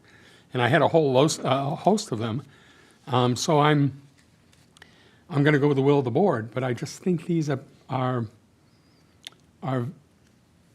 lofty. I think that they are good things to have. There's not a thing here I disagree with. I don't think that in an HR perspective, I would be able to measure her when we at the end of the year, when we do an evaluation, how am I going to quantify, other than a feeling, a subjective feeling, that it's a 3 or a 4 or a 5. So those are my thoughts. Madam Chair? Yes, I can respond just sure. more of the process. Because I don't disagree, Member Trask. And that was the goals submitted by the board went from very broad and, something the town has been addressing for 25 years to very narrow. So our job and what we were working on was to kind of come to some consensus.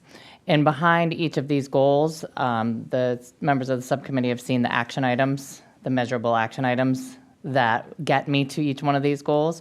I sat down and I had about 2.5 pages of goals and action items, and the members thankfully said, let's think broader. And then when you come before us for your review, you demonstrate which of the actions you accomplished that meet those goals. So I agree with you that you need to have the measurable things behind them. So those are the specific actions are behind them. We've discussed them. I'm working now from once they're approved. Right. So the most important goal, one of the most important goals here is organizational alignment, which is where we have to start, which is where we're pretty far from right now. And so step one, moving past this, is okay. I have all my tasks, goals behind how I see success, how I measure success here, and then meet with each of the division heads and department heads to say, okay, let's talk about what projects you're working on that are important to it, what projects, what new initiatives we're going to move forward. But that is going to take us, because of the way the management you were setting goals previously for the town manager in the fall, and then not for the managers till halfway through the fiscal year. So there was no way for any of that to line up, and none of that lined up with the budget process. So the reason they're broad here is because we're trying to turn the whole aircraft carrier here to line up so that we can start to be in an order, right, that we are making the board, and I'm hopeful that we'll do a board retreat in the spring. I think I've talked to each of you about that. Board retreat that will set the vision. From the vision comes the town manager's goals, which these would be updated with more actionable items in the spring, because there'll be a budget discussion related to those. It's the other part about goals goals need to influence the budget. And then from there, that will be the first step in getting the department goals in line, and then essentially take us a whole another year to get the budget cycle on track with that. So that's the purpose for these, being as because- broad as they are this year. Prepare a structurally sound budget for fiscal year 2027. That's the law. Yeah. That's not a goal that, you can do it very well, Yeah. but that's an absolute requirement of the job as opposed to a goal, which is a stretch know. goal or I'm familiar. a thing. So Yeah. maybe I only had opportunity to see the actual And that was supporting the tasks consensus aren't of the subcommittee, here. to submit that. I would feel more comfortable if I saw the measurable tasks that, that you're going to go for. And I don't expect you to hit all of them at 100%. Yeah, and I'm more than happy to. The plan, one of them says transparency and communications, and that is regular project updates on this. So it would be during my report, once this is, it would be, okay, on each meeting, there would be an update on, we're working on this project. This project was related to this goal, which was related to this objective, right? So it's all organizational alignment. So you would get repeating updates on those. But again, it was vague specifically because of the year. We have 6 Okay. months to try to get things kind of aligned better. Okay. So that was the reasoning behind it. Great, thank you, Jill. Dee, do you have any questions, hon? Yeah, thank you. And I agree with Select Board Member Trust that having a SMART goal is ideal. But also, I think organizational alignment is so important. And I won't mind adding a certain level of subjectivity to the assessment as far as retaining qualified employees, having the mood and the culture being a positive one. How do we measure that? I mean, there has to be some subjectivity. If we lose 40% of our workforce in 6 months, maybe they're going for very good reasons, but there could be something behind it that we would need to address. So I'm in support of these goals. I think this is a lot. I mean, I don't know if we adopt all of it or if this is just to choose one of each. I'm not sure because there's a lot in here. And I also agree that as we go toward the spring, we will have some SMART goal tied to the budget and do the two together. So I'm definitely aligned with that. And thanks to the subcommittee. Mike? Yeah, everybody's got excellent points. I think Gardner was very clear on how he expressed needing more specifics, and totally makes sense. I think that a lot of these lead into the next in trying to get a hold of the culture and making that work is going to lead right into fostering good care for the residents and anyone that comes in to looking for assistance with the town. So I'm happy with it. I understand the specific parts that we need to hear, and we will.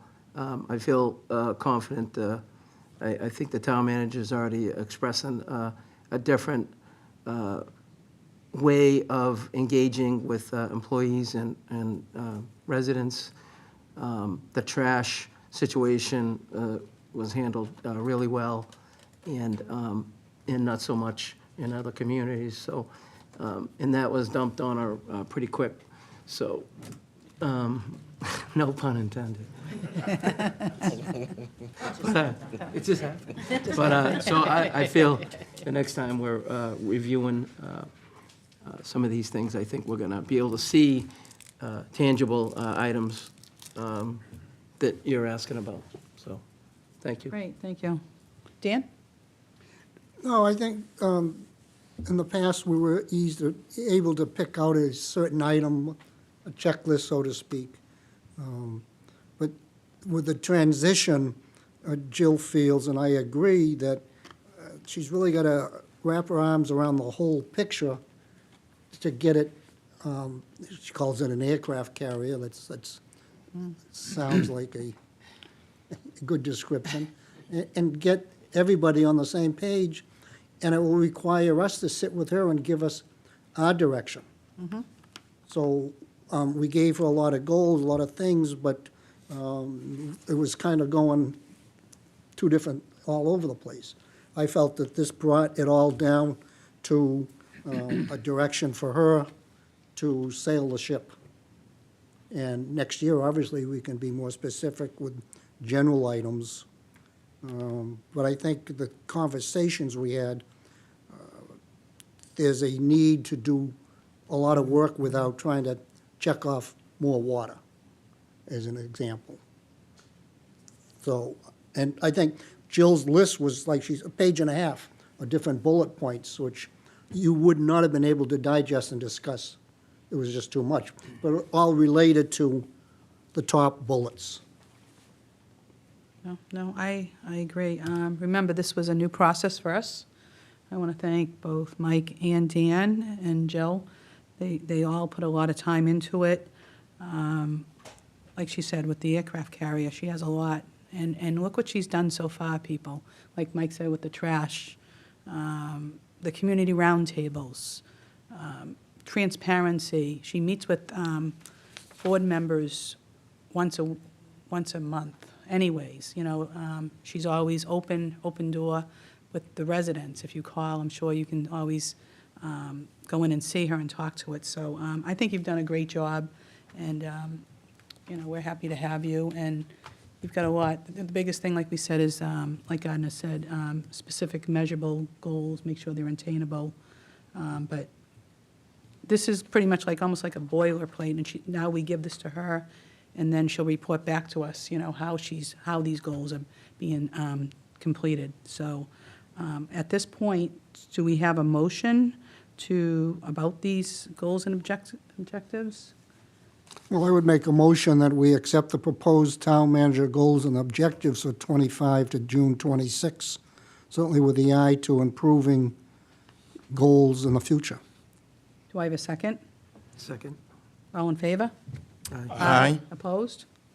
Thank you. Thank you very much. Thank you, and I look forward to reporting back on achievements. All right, so we moved that, let's see. So we're going to go to, all right, so here we go. The board will continue discussion of recommendations by the town meeting manager acts review committee. All right, folks, I've been doing a lot of Good homework. stuff in there, Oh, Larry. my Thank goodness. you for everybody that came. Emptying out, okay.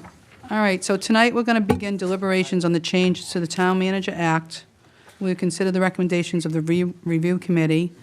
We'll also consider any items select board members would like to introduce. Thank you for submitting them in advance. Be sure to bring them up when we get to the appropriate section. We'll start with the housekeeping items and then move through document section by section. We have provided a chart that summarizes the review committee recommendations to help guide the discussions. So, folks, the goal tonight is to determine the consensus of the board on the items we discussed. Staff will then work with the town council to update the red line version of the document to reflect our deliberations. So this is deliberations right now. We will then review and discuss the updated version at an upcoming meeting and entertain motions to create a warrant article at that time. No motions for tonight. Any questions right now about the process? Quick question about the process. We did receive thank you, a detailed schedule of when things will be heard, who will hear it, so on and so forth. I just want to make sure that the one I'm looking at is tonight, October and November, Select Board review and discuss proposals, create the warrant. And then in November, presentation of the report to FinCom by Sally. Thank you and the committee for all your hard work. Is that going to be a presentation of what they're recommending or what the result of what we come up with now? So that is the recommendations of the review committee, so that they can get an initial presentation of their work while you guys are still deliberating. Okay. And then you, as a select board, will not finalize your warrant articles until that has happened, your deliberations, that has happened. Then you'll finalize your warrant articles and have a public hearing, so that they have an opportunity to have a public hearing. So, and then what goes to FinCom, obviously, because they only have one shot at it, right, to, essentially, then they'll come to you and it'll be a public hearing on the select board warrant article. So it's an opportunity for FinCom, it's like a primer for FinCom on, like you guys had earlier. And I just want to add to make sure everyone realizes Kate Conley, Town Council, is in the room for the discussion tonight. And if there's an aha moment when you present to FinCom, this is a great idea, someone, CR comes up with something and says, we all agree, we love it. Does that come back to this board, or will we wait for FinCom to make their edits? No, you have the opportunity, you have the opportunity to introduce it. I would love to hear what their thoughts are. That's why we're mixing it up a little. Okay.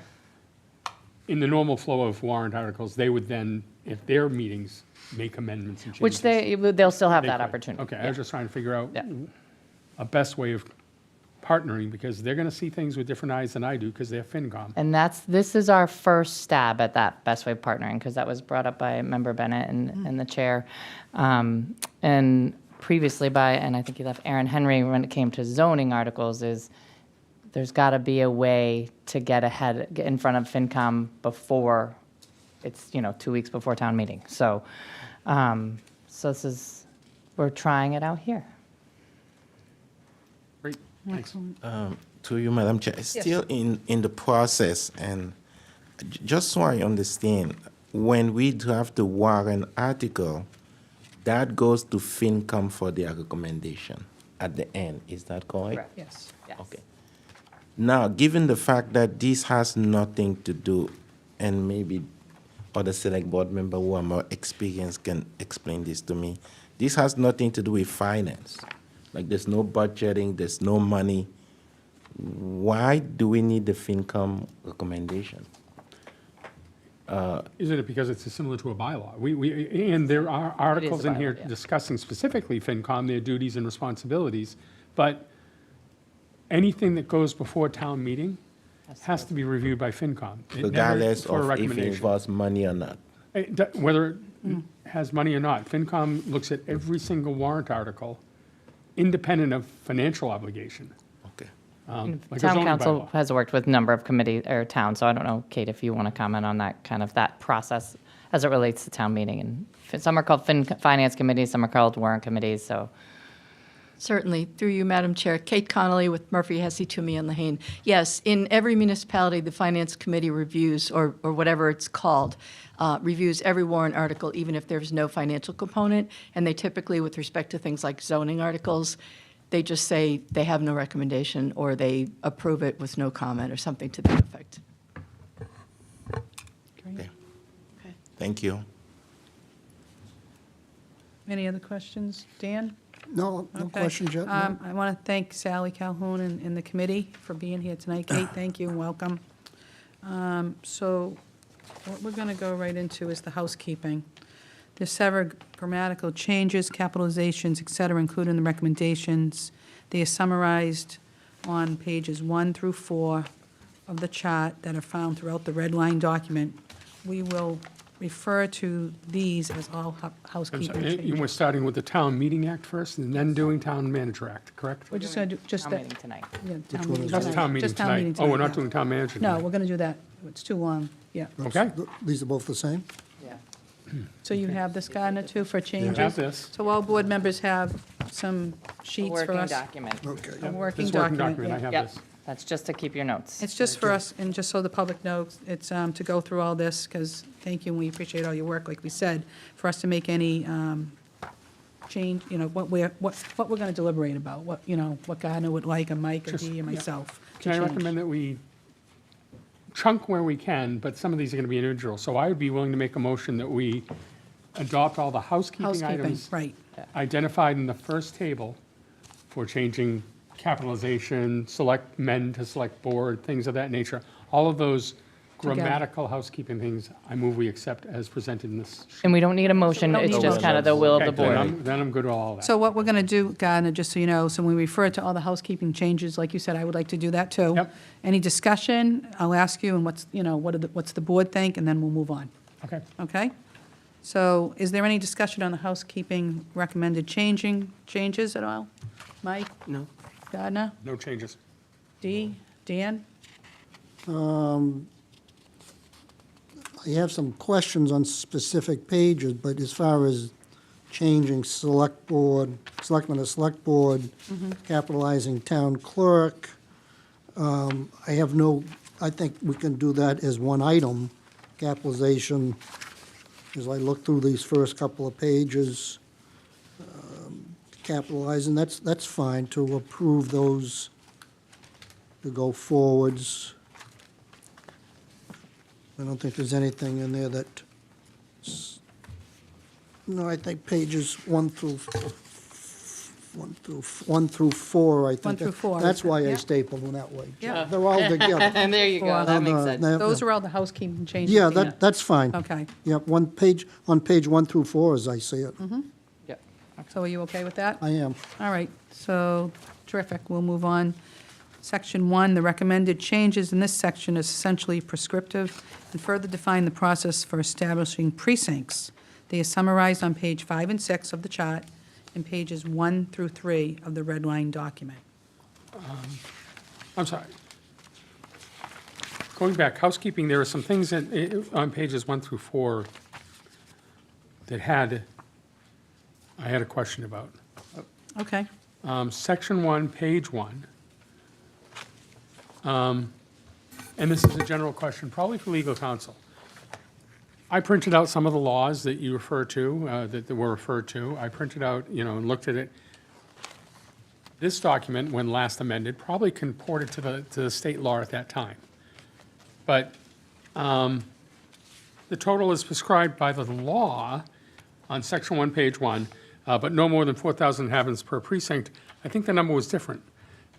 At what point do we say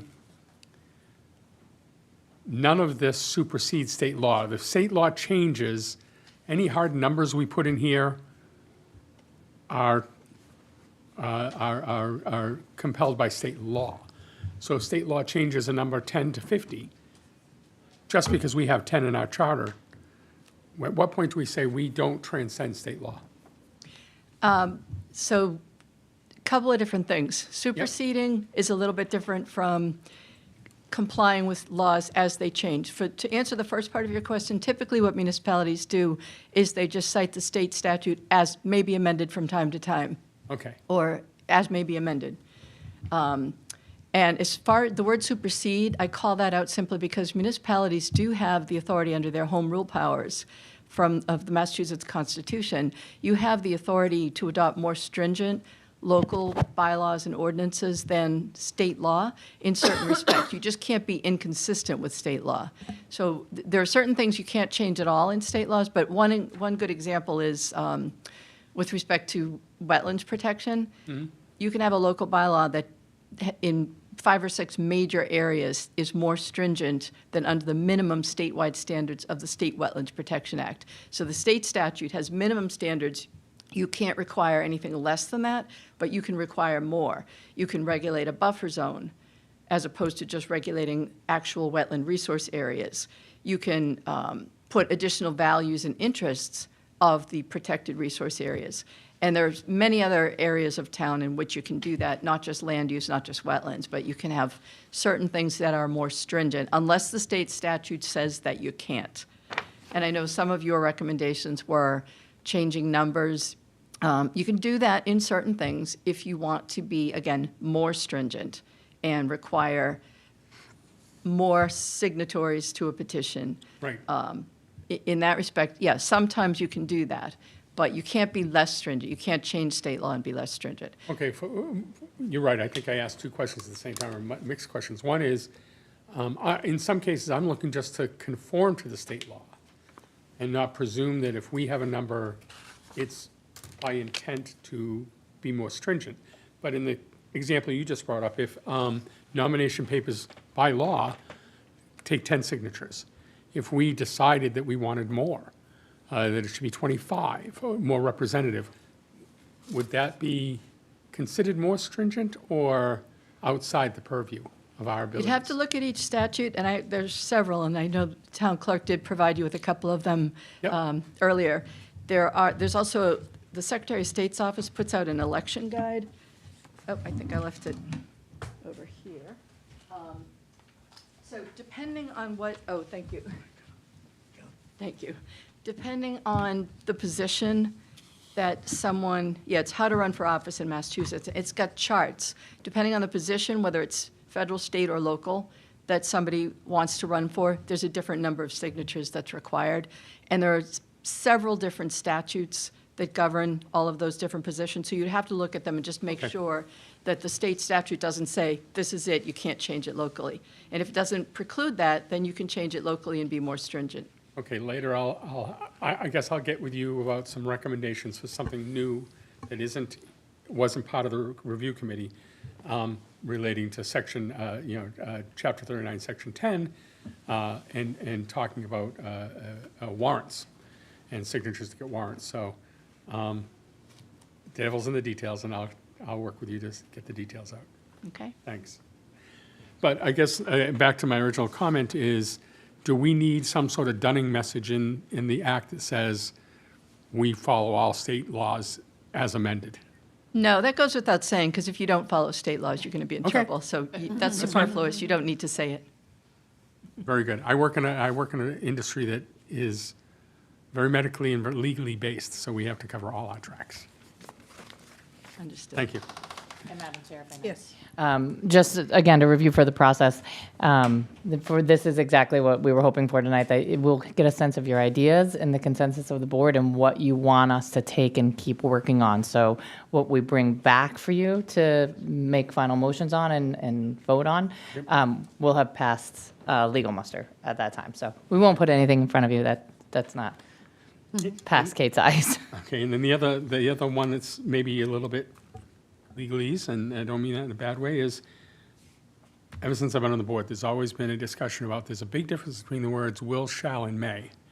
And on section 1, page 2, shall maintain records. Do we have to make a more affirmative statement? Shall is mandatory. So if you say Okay. shall, you have to do it. Okay, very good, thank you. If you want discretion, it's may. Very good, thank you.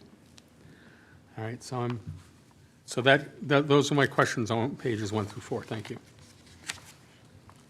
Great. Or, 1 and 2. All right.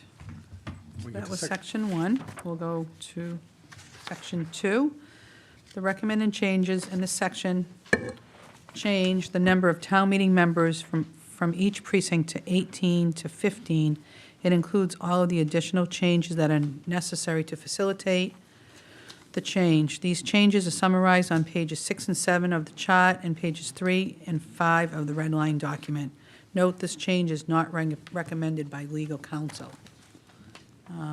Any discussion, Mike? Anything with that? I think Sally might have said it, that we have trouble trying to fill the 18 positions all the time. But it was not recommended legally, right? Right. Is that what that said? So, so then I guess I'm gonna stick with it Stick then. with the legal opinion, right? Yeah. Dan? Well, to quote Mr. D, Yeah. we need to do a better job of encouraging people to run and educate them to run for town meeting. I think that's the way to go, not to cut it. We're on section 2D right here. Yes. Okay. Yes. Did you have anything, Gardner? I agree that we should leave it as is. It was, so I went back and looked at the times we changed it. Or actually, I looked at the last 4 censuses, and looked at the percentage of voters as representation. But the bottom line is going to be, if it is state law that kind of calculates this. I understand the intent. I understand the desire to encourage participation, but this document is a prescriptive document about how things should be run and less of a marketing document. I don't think we should tweak for marketing purposes I think we can do that marketing purpose. I think we can do that outreach, but not in the act itself. So if the goal is, let's get more people fired up about being town meeting members, great. But I don't think we have to codify it here, is my feeling. And again, I'm going to fall back on this is not an, I don't think this is an opportunity to supersede state law. And I would stick with what the state law says. Excellent. All right. Madam Chair, may I suggest for the public, because we have a lot of the committee members here, if Kate could just Sure. explain? Yeah, so you guys don't think we're crazy. Yes, through you, Madam Chair, to the town manager and the previous speaker. I'll try to keep it short, but the statute is Chapter 43A, Section 4. This change we do not recommend because it potentially violates state statute. Massachusetts requires by statute that every precinct gets representatives based on the population size. So the more people that live in your precinct, the more representatives you get. And the proposed change, putting 15 members for every precinct regardless of population size, is a violation of the state statute. So I agree with Select Member Trask, this is not something where you can be more stringent or change it. It requires that you make the decision based on the population. Thank you. I think you could have, if I may, Madam Chair, I Yes. think you could have less total. It's the prescriptiveness of the approach. That's correct. Okay. Excellent. Thank you for that clarification. And by the way, it did go from 15 to 18 in 2010 because we had a 6% increase in the population in those 10 years. And that's, I looked it up online and I looked it up, the Salem News reported it as well. Oh, So- okay, good. No, I'm going to go with what the legal opinion is, too.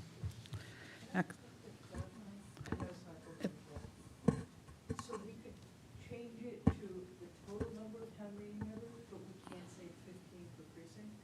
Correct, that's So we could do 15 times 8 and just say that number instead of 18? I don't know that I can answer that. Like, so we could just say, what's 15 times 8? What is it? 120. We could just say 120 town meeting members, and that would be legal? And then we'd divide into 15 per precinct? Math is not my area, but I think what you Yeah, said, I think what you said was, it's based on it's a calculation based on population as divided by the number of precincts. Right. So you can't artificially say, cap all the number at 120. What the number that was capped is 4,000 people, no more than 4,000 people per precinct. If we had a population explosion and ended up with an average of 4,500, we'd have to re-precinct and add precincts, from which then the number of precinct members would be calculated. correct, and if I may, just to add to that, the statute also says the largest number, representative town meeting members shall in each precinct consist of the largest number divisible by 3. So there isn't a cap per se, but whatever the largest number of members in each precinct is, it's got to be divisible by 3. This is going to take. Madam Chairman, Yeah. I thought we were just Yeah, I'm reviewing sorry. this ourselves. Yeah, so this is just, I'm sorry, to the public, and I don't, this The is just. public hearing will come yeah, later. The public hearing, as we said, is going to come in December, and this is just for Select Board deliberations, for us to really discuss this, and then we'll bring it back to you. And if you want to submit questions Yeah, you can through submit us, through- through my office, to bring back, in case, I'm sure that the select board, or through select board members, I'm sure they want to hear them, but because it's deliberations and there's public versus a public hearing, if there was 100 of you in the room, we obviously wouldn't be able to do this, and we have to treat everybody fairly, so. Can I ask a question just regarding the Good. number of Again, representatives? Madam Chair, that's up to you. I Go just have one question. Like, That's Scotty's, it. for example, has 50 total town meeting members, and then divided up between precincts. So, like, do you just pick like a total number, or it just seems like if you wanted to reduce it to 15. This is about Yeah, Dan, I it's not think- Saugus. Yeah. I think he needs to ask. I know. Call the Secretary Yeah, of State. call the secretary, yeah, Mike, sorry, yeah. So you can bring that to us, during the public hearing, okay? Thank you. Anybody else? Okay. Section 3, the recommended changes in this section address the proceedings of the town meeting. These changes are summarized on page 7 of the chart. Sorry, before we get to section 3, section 2, on page 4, there was the striking of, halfway down, other than offices designated, so on and so forth.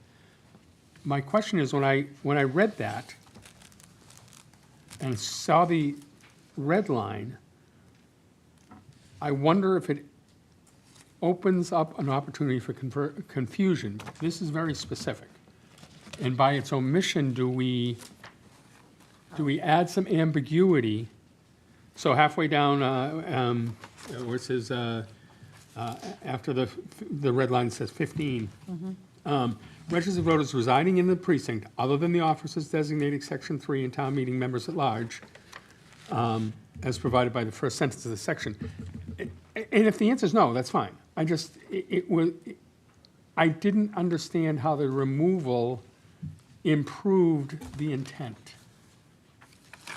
or what the thought process was behind the removal. And I don't want to put Sally on the spot, but I know. but it was. Okay. Sally, go up to the podium, please.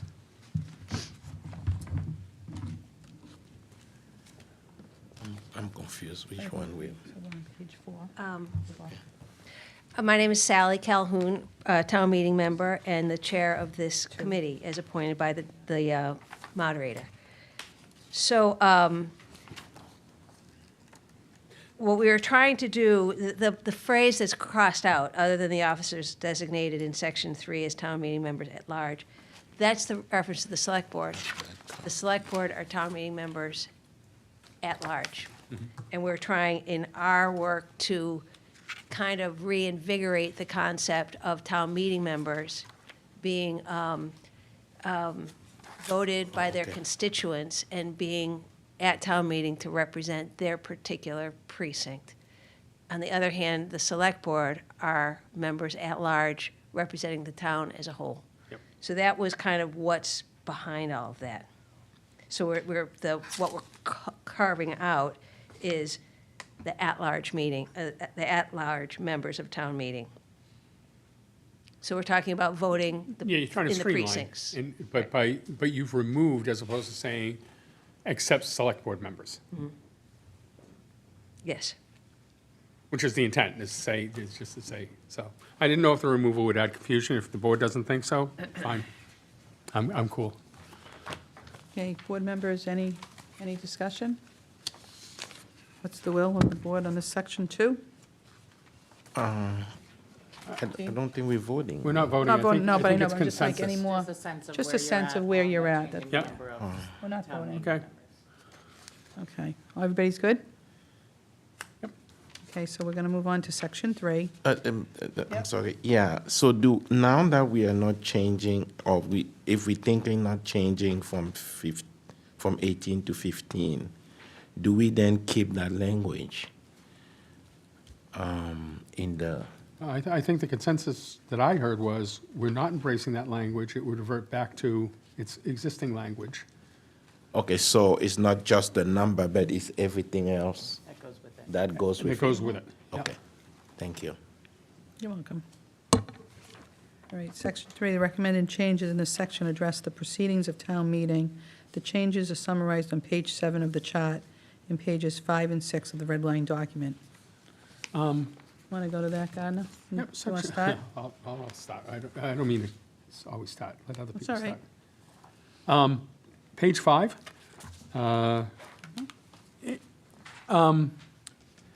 Section 3, page 5, you're deleting voters here, and I realize it's a small thing, but what it says is, any representative town meeting held under the provisions of the act, except otherwise provided herein, shall be limited to the town meeting members elected. Is that inadvertently saying that only elected town meeting members can be at town meeting? I realize they can't vote at town meeting, but we're an open town meeting, we're not an open, that's not the wrong word. We are a public meeting, by which citizens who are not elected are welcome and encouraged to attend and listen and maybe offer debate points. But if you strike voters and put in town meeting members here, are you unintentionally limiting the town meeting to only town meeting members? Doesn't it, am I wrong? It says right here that But it's, Kate, can you answer that, please? it says it's, shall be open to the public, yeah. On page 6. Certainly. Madam Chair, again, Kate Conley, Town Council. Typically, town meetings, That's what you were asking. through the moderator, vote to authorize certain individuals to speak, because often you may have, like, for example, a warrant article involving a zoning change. You might have an engineer that doesn't live in town who's going to do a presentation. So they are allowed to speak. But what usually happens is the non-voting members, whether it's a town meeting like Danvers has, or it's representative, or it's open, anybody who doesn't live in town sits in a certain area. Reporters sometimes might be attending. They sit in a certain area, and then anyone who thinks they might want to speak, the moderator takes a vote at the beginning of the meeting. And typically different towns do it differently, but typically they'll identify the individuals. I've been at town meetings where I have to stand up as town council as one of the people that gets voted in to speak. And of course, they vote me in, because usually they want to hear what I say. But that's how it's done. It doesn't, this language, I don't think would preclude Okay. people from speaking, but if that's the concern, I would suggest that it be handled through the moderator, just asking for a vote for anyone who's not a representative town meeting member to speak.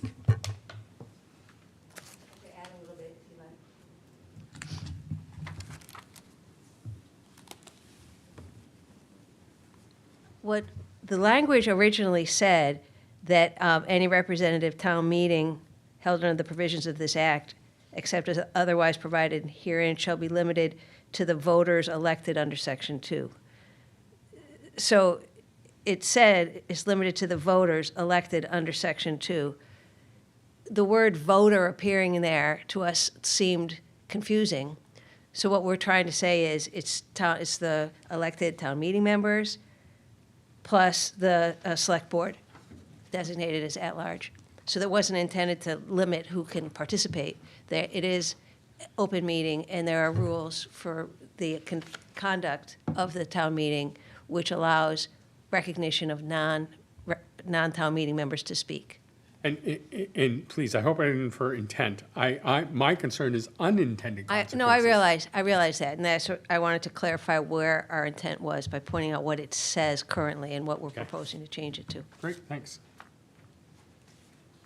Anybody else? Dan? Nope. Dee? Okay, Mike? Nope. All right. So, Section 4. Madam recommend- Chair, can I just ask, is that to say that the consensus is to move forward with the recommended changes? Yep. Yeah? Okay.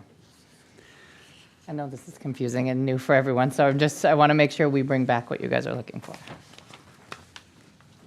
All right. Section 4, the recommended changes in the section refer to change in the process for reelection of town meeting members to require incumbents to file nomination papers with 10 signatures, prescribes the materials the clerk shall decimate 2 candidates. These changes are summarized on page 8 of the chart and page 7 of the red line document. This change is not recommended by legal. So,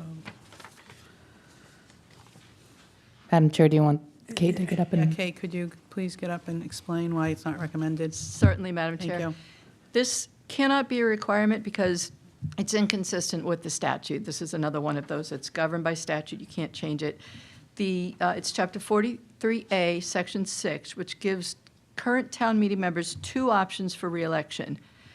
1 is collect signatures, or 2 is simply file a written notice with the town clerk. The current Section 4 of the Town Meeting Act is consistent with 43A Section 6, and it does not require incumbent candidates to submit signatures. But this proposed change would not align with state law.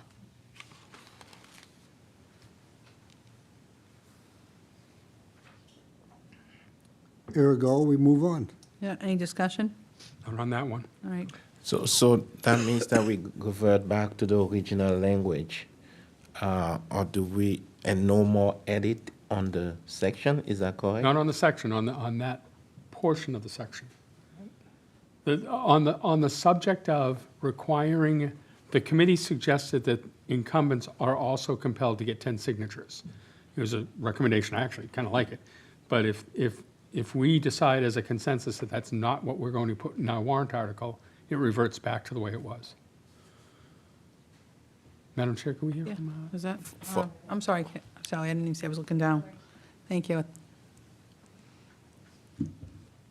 Just to point out the obvious, I suppose, is that was one of our recommendations in section 4, but we also have the final sentence, Yep. which appears as rather, and we're also recommending that, which has to do with town clerk offering information to candidates when they come in with their papers.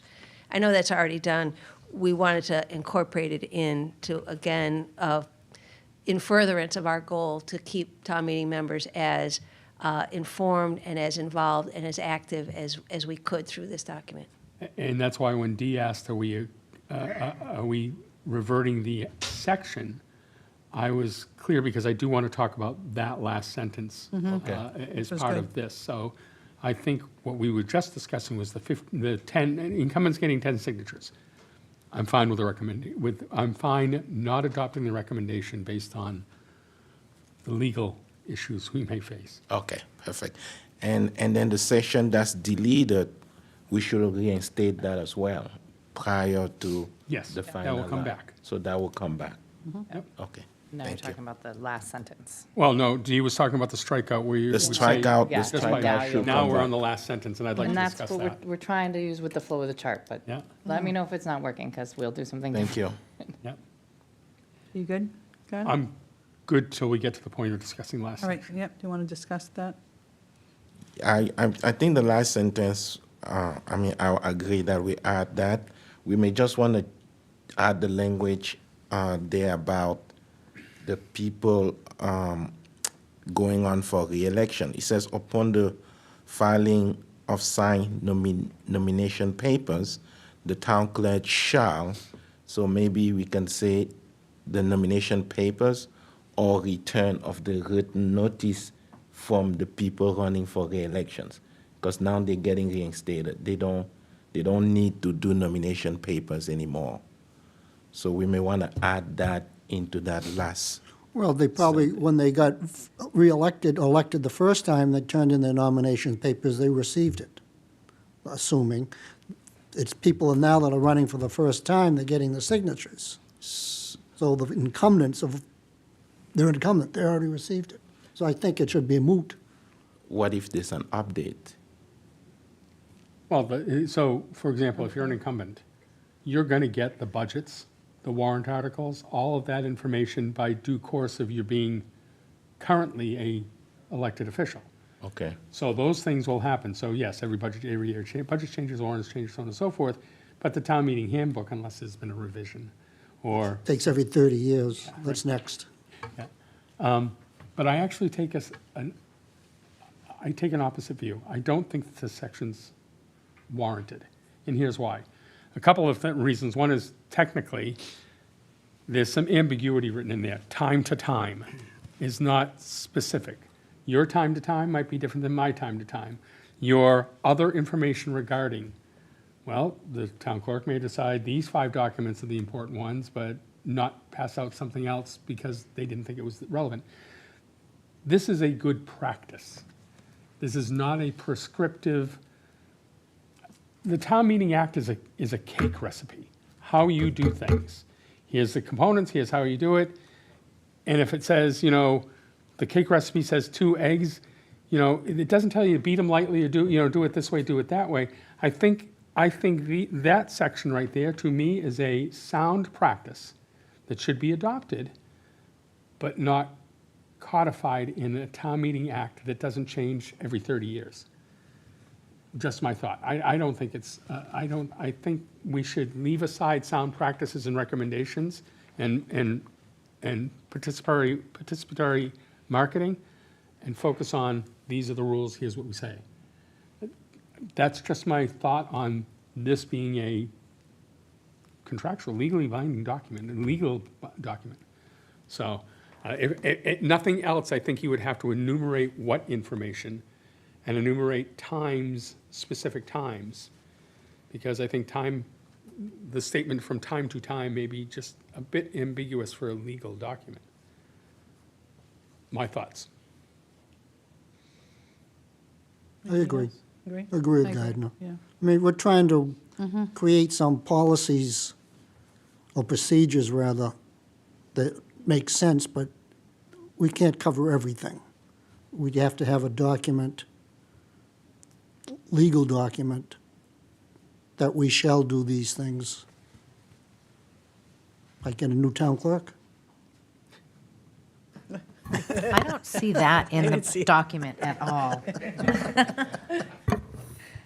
But I could go out for coffee Yes. at any time. It's like the zone, it's like the ZBA or a warrant, a citizen's warrant. It has to meet a legal muster. It has to have a legal. Well, this is allowed. It's legal. It's not necessary. Yeah, okay. Are we good? Well, no, I think I'm got two hearing and Dan one. and I So say what one are we thing, doing? and saying another. I'd like to hear what Mike has to think, and you I, think. I did not think about it that way until you said it. So now because I was in favor of it. I do think that if we leave it out, we should not just let it die. We should actually make it a practice.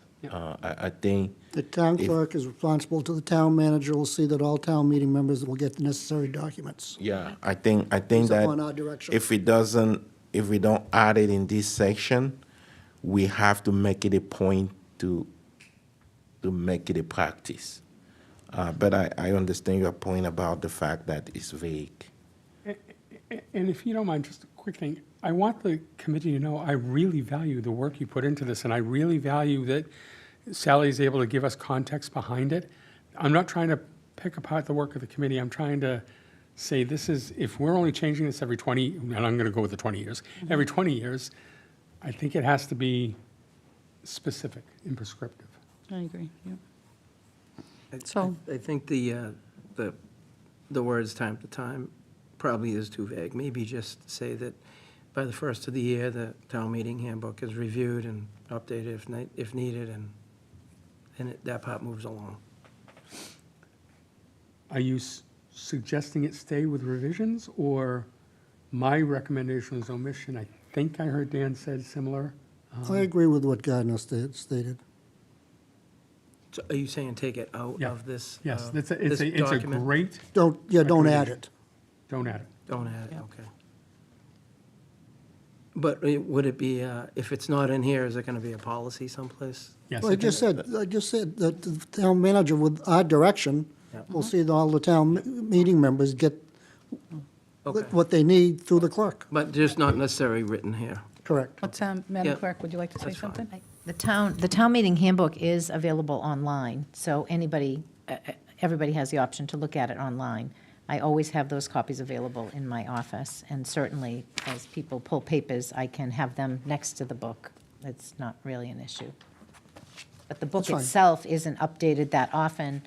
I believe the moderator and I talked about updating that town meeting handbook once this process is complete, because there may be changes to it that should be incorporated. So we would probably update that once this is all finalized. We'll update the book and then make sure everybody is aware.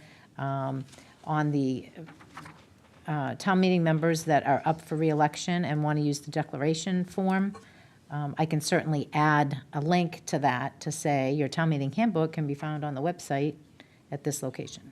So, I mean, there are certainly things we can do to encourage them to keep an eye on that. But often, sometimes at town meeting, people will come up and say, hey, do you have an extra copy of the handbook? And I always have them with me at town meeting as well.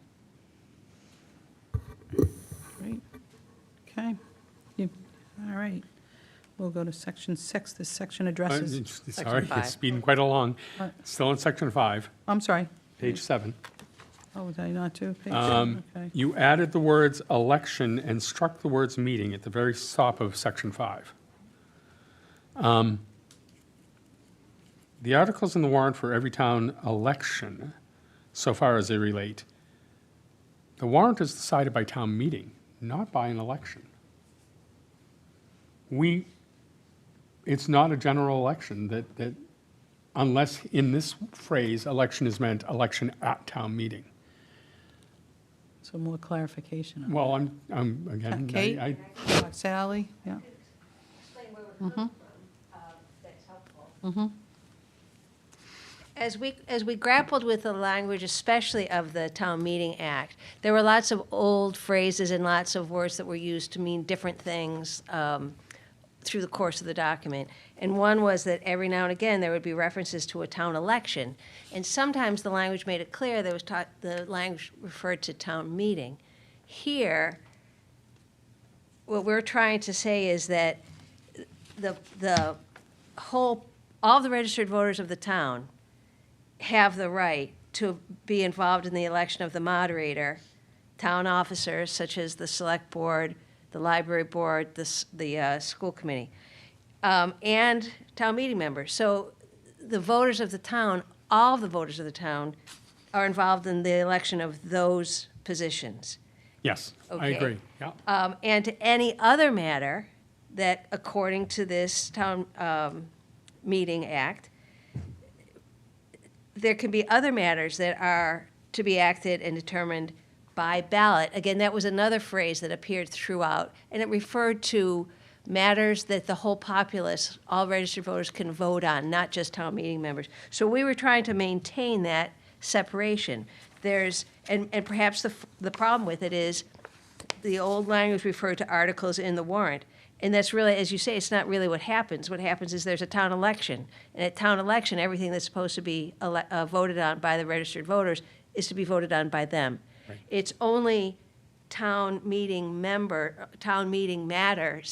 that are open for vote solely by representative town meeting members. So we were trying to preserve that distinction, which appeared in the old language in a very confusing and inartful way. We really took a long time for us to figure out what this section was saying. So again, the difference we're trying to describe here is the matters that all town voters can vote on, if they so wish, and matters that only representative town meeting members can vote on. That's all that this was intended to do.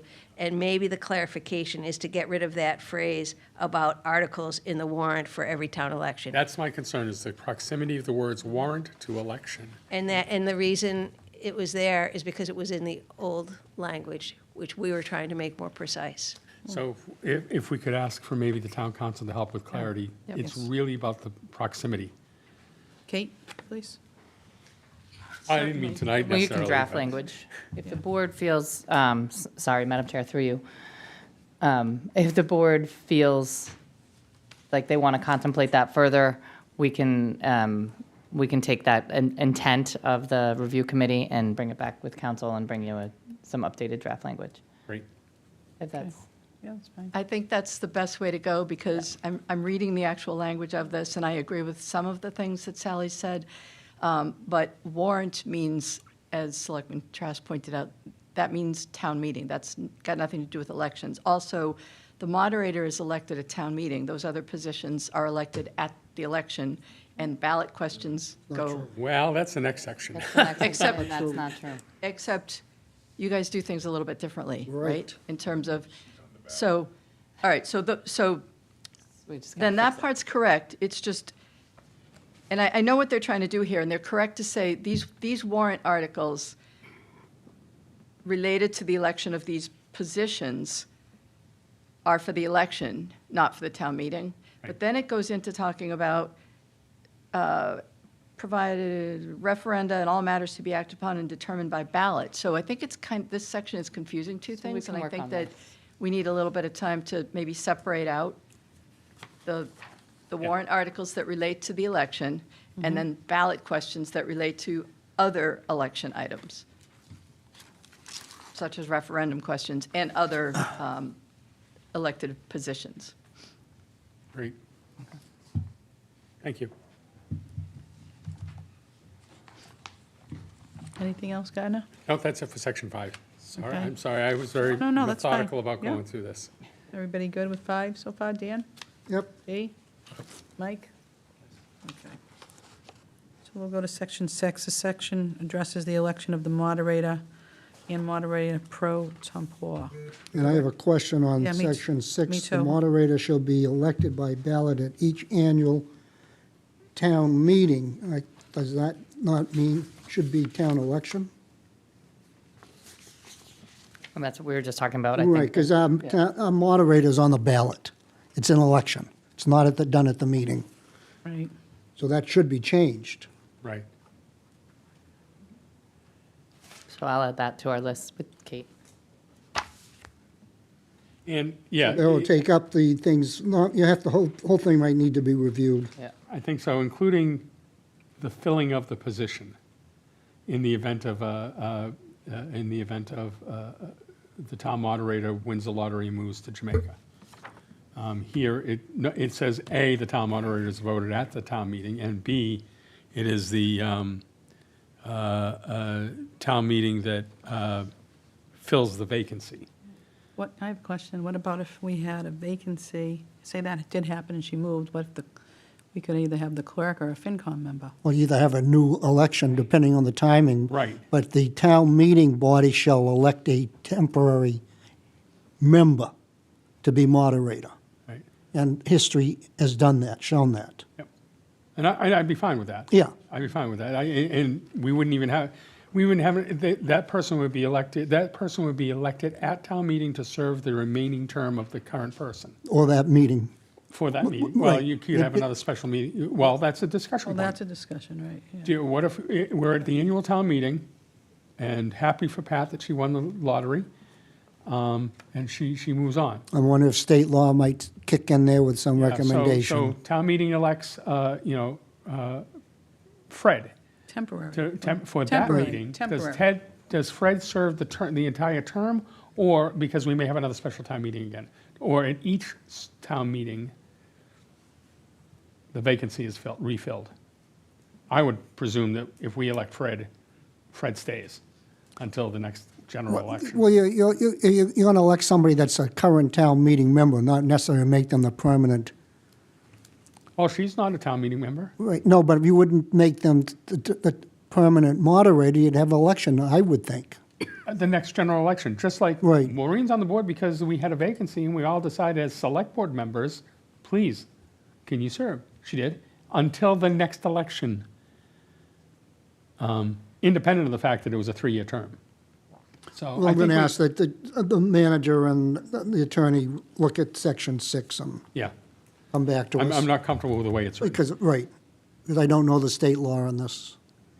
And Madam Chair, just can I ask for some clarification? I get the big picture of what we're looking at, but I think one of the changes here that I just want to get a sense of the will of the board is, and I think one of you were getting there, do you guys want to include that the pro temp has to be a current town meeting member, or would you have the option to choose a FinCom member or? They're not a member, I would say town meeting member. Okay, that's what exactly, My and guess- I'm getting a sense from you. That's my thought. We've had people come in that were, select board, they don't necessarily have to be current select board members. So we could have people who we respect as, that would be a good town moderator outside. We often tap on, like, Mike Powers as someone who leads a committee because of his experience. Well, are we talking during the meeting? If the moderator steps down during the meeting? I think, number one is, it is my intent that the town moderator be elected at a general election. That's number one. If there's a vacancy, it be filled by a vote of town meeting to complete the term, and I'm not sure I would want to necessarily restrict it to an existing town meeting member. Well, I'm thinking in the case of during the meeting, the moderator steps down for a particular article.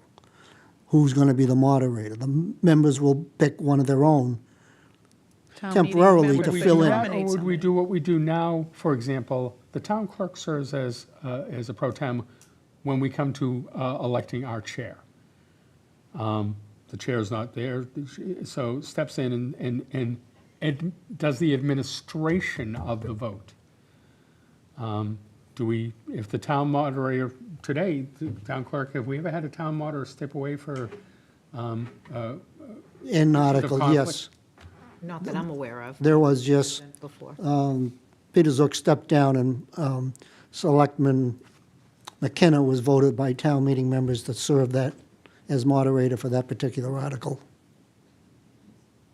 If that's the way we want to go, I'm fine with That, that. well, that's what happened in the past. Okay. Now, as far as somebody steps out of the position and is no longer able to serve or willing, I think we need to go to state law. Do we call a special election? Or does, I don't think, I wouldn't think I don't think town meeting members would vote a permanent. No, why not? We voted to fill vacancies until the next general election, independent of the 3-year term. In this case, moderator, it doesn't matter. Every election is an election. So I don't know that I would be uncomfortable with town meeting voting on a temporary town moderator to administer that town, to administer there. I don't know that we'd want to go through the cost of an effort of a special election. So why wouldn't we just have the clerk or a FinCom member do it? Temporary. Well, that person would have to be elected in some manner, appointed or elected in some manner. Not appointed, elected by the town meeting members. Okay, I'm fine Yeah. with that. I'm fine with town meeting members. But then the next question you asked was, do we limit the candidates only to the town meeting member pool? And I was not particularly comfortable with that, but none of this is a hill I'm willing to die on. The red lines, is that added, Sally? I'm sorry. That was added. You didn't have a, there was no language before that? Correct. That's just for pro tem. It's not Right. Yeah. That- like somebody's absent. So I think we're talking about different things. They are two different things. So the pro tem is if the town moderator is not able to do that one meeting, then we have a pro tem who should be a town meeting member, elected by town meeting members. Okay, I'll go with that. I'm not going to fight that. Then there's another scenario where someone wins the lottery and moves to Jamaica. Then we have to get someone to finish the term.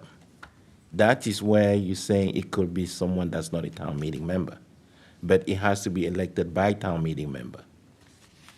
I think we might be over-engineering this. I think that if there is a vacancy, I think that the town clerk has the abilities to do the administration of the getting the town meeting together and so on and so forth, that you do all the hard work now. At town meeting, you fill the spot. But you do it once for the remainder of that term, to the next general election. In the event that you have a special town meeting about zoning, are you going to go through this all again and elect someone else? But if someone just wants to step away for part of town meeting, or No, that's a separate thing. We're saying if there's a vacancy, if there's a firm vacancy, stepping away for personal conflict or whatever the reason is, that's probably what Peter did, is, he might have had business before the town and said, I don't want to be a participant in that. Your vote, if it is a vacancy, I'm recommending that town meeting go ahead and vote at the next town meeting, who will be the town moderator, and for that meeting, and subsequent meetings until the next election. And if you wanted to make it from the pool of town meeting members, I'm fine. I'll live with that. So I assume we don't have a section that covers vacancies. We do for select board, we don't for town moderator. And what is it for selectmen? We decide amongst ourselves, and the Right. same thing with the school committee. Correct. They decide among themselves. So now So town meeting would will decide among themselves. There you go. Thank you. You answered it. I'm fine with that. Okay, good. I just think we all agree this just needs more clarity. Or Yep. distinction is probably a better word. to say. one more thing, the current practice, the general public votes for town moderator. But So let's have already discussed that. It's going to, it's access supposed to be. town meeting, yeah, so it's- does that it's mean that election. we are not currently following what the act says? Yep. Yep. So the rewrite That's will why be. it's 30 years old. Town moderator is elected at general election. So A we're gonna vacancy is change the filled act? at town meeting by town meeting members from amongst town meeting members. Okay. I And then the why we discussion start then is voting how long for do they Don't serve? know. I wonder what year that Who started. knows? Yeah. I don't go back that far. We good, Dan? I think so, Section 6, yes. Gardner, Mike, Nope, Dee? Yep, section 6 is going to be Okay. redone, yep. All right, let's move on to Section 7. Section addresses filling vacancies in town meeting member positions and prescribes the process. The changes are grammatical, except that a vacancy cannot be filled by an at-large member. The changes are summarized on page 9 of the chart and pages 8 to 10 of the red line document. Let's take a look at that.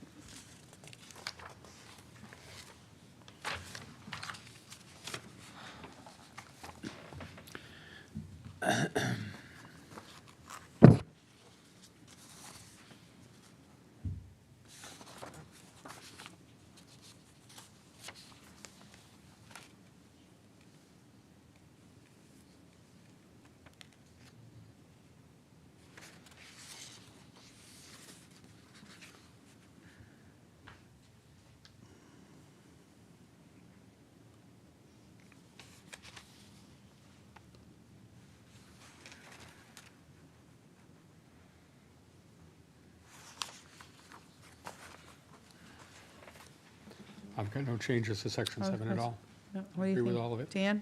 Fine. Mike? No. Dee?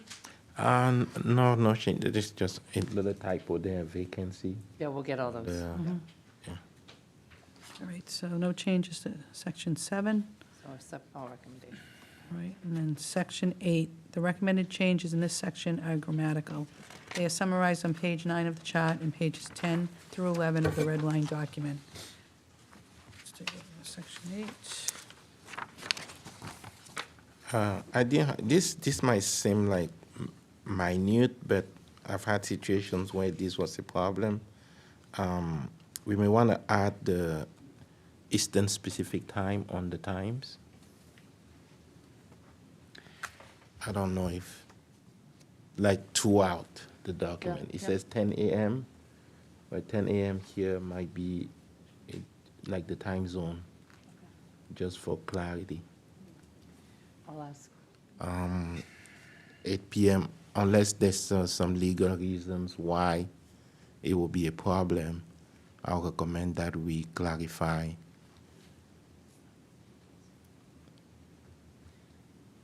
Gardner? Any changes? I do, but I want to hear other people's thoughts first. I keep dominating this discussion. Oh, no, that's...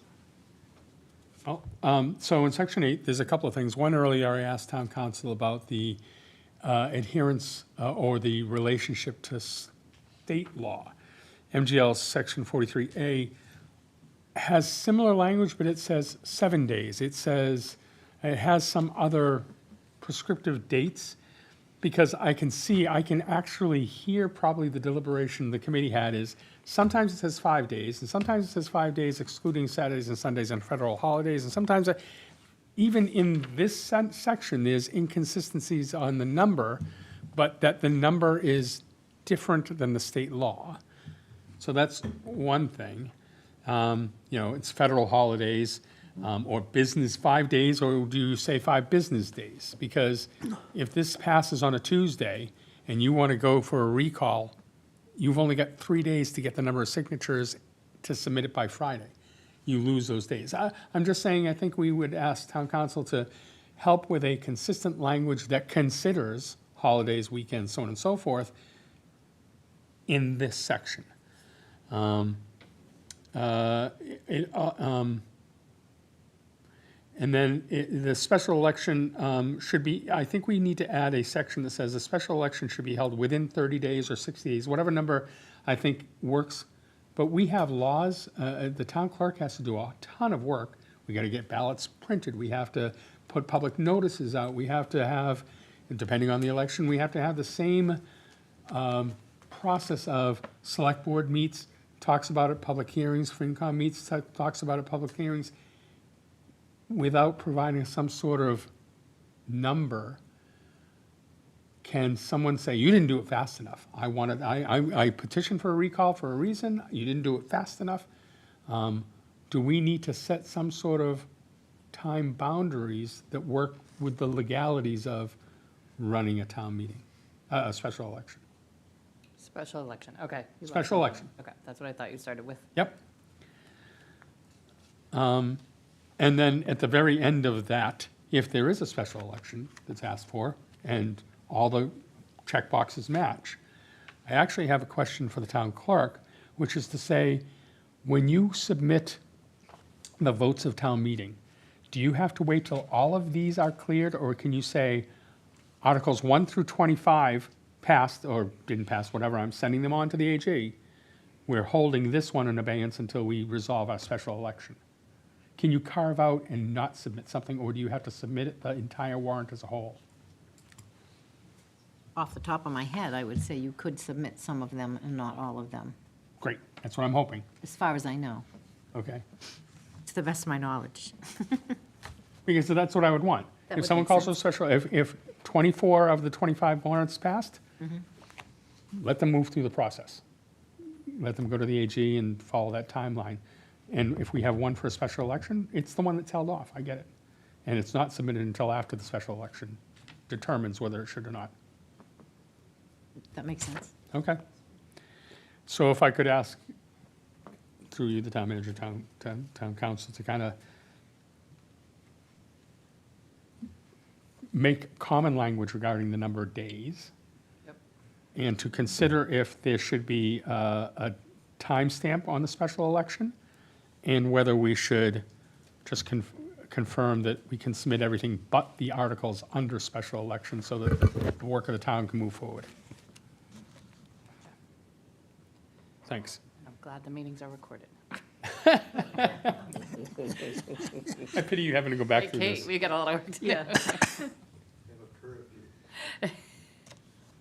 Anybody else? May I, Madam Sure. Chair, could I just get clarification what you mean by common language? Because That the I language think in it's, well, just to specifically address, 5 days exclusive of Saturday, Sunday, and holidays, to me, that's clear. Is that what you're saying is not clear? No, that is clear, but Okay. later it just says 5 days. Okay. So got it. sometimes it has 5 days parentheses, sometimes it just says 5 days. Usually, in most state regulations, it says 5 business days.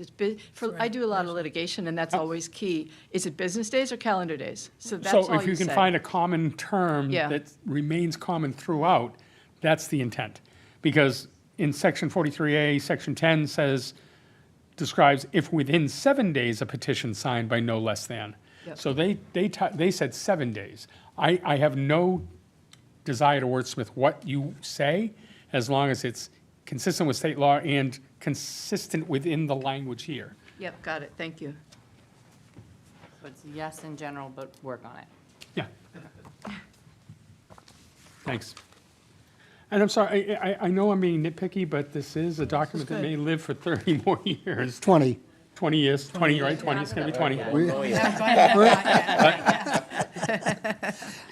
If I may, on section 8, last sentence reads, if such petition is not filed within said period of 5 days. Is that language that needs to be cleared up? We'll Yeah. catch all those, Okay, thank you. Well, hopefully. Yeah, catching all the, yeah. Right, and there's an example. I It says within pointed 5 out so days. you're sure to catch it. Yeah. Thank you. Anybody else? Okay, we'll go on to section 9. Section 9, the section relates to the Finance Committee, and the recommendations are grammatical. They are summarized on page 10 of the chart and pages 11 through 12 of the red line document. The only recommendation I had is, this was the original language of 1930, because you can see that it is, if this passes, do this for the first time. Can we remove a lot of that first time language to clarify, because it's no longer necessary. The first portion of this is, when it's voted in, the town moderator will appoint finance committee, 3 people for 1 year, 3 people for 2 years, 3 people for 3 years. That's no longer a necessary statement, because we've already passed that time frame. Is there an opportunity to do it That's what we thought we did. Oh, okay, We thought we did remove the references to first time. okay.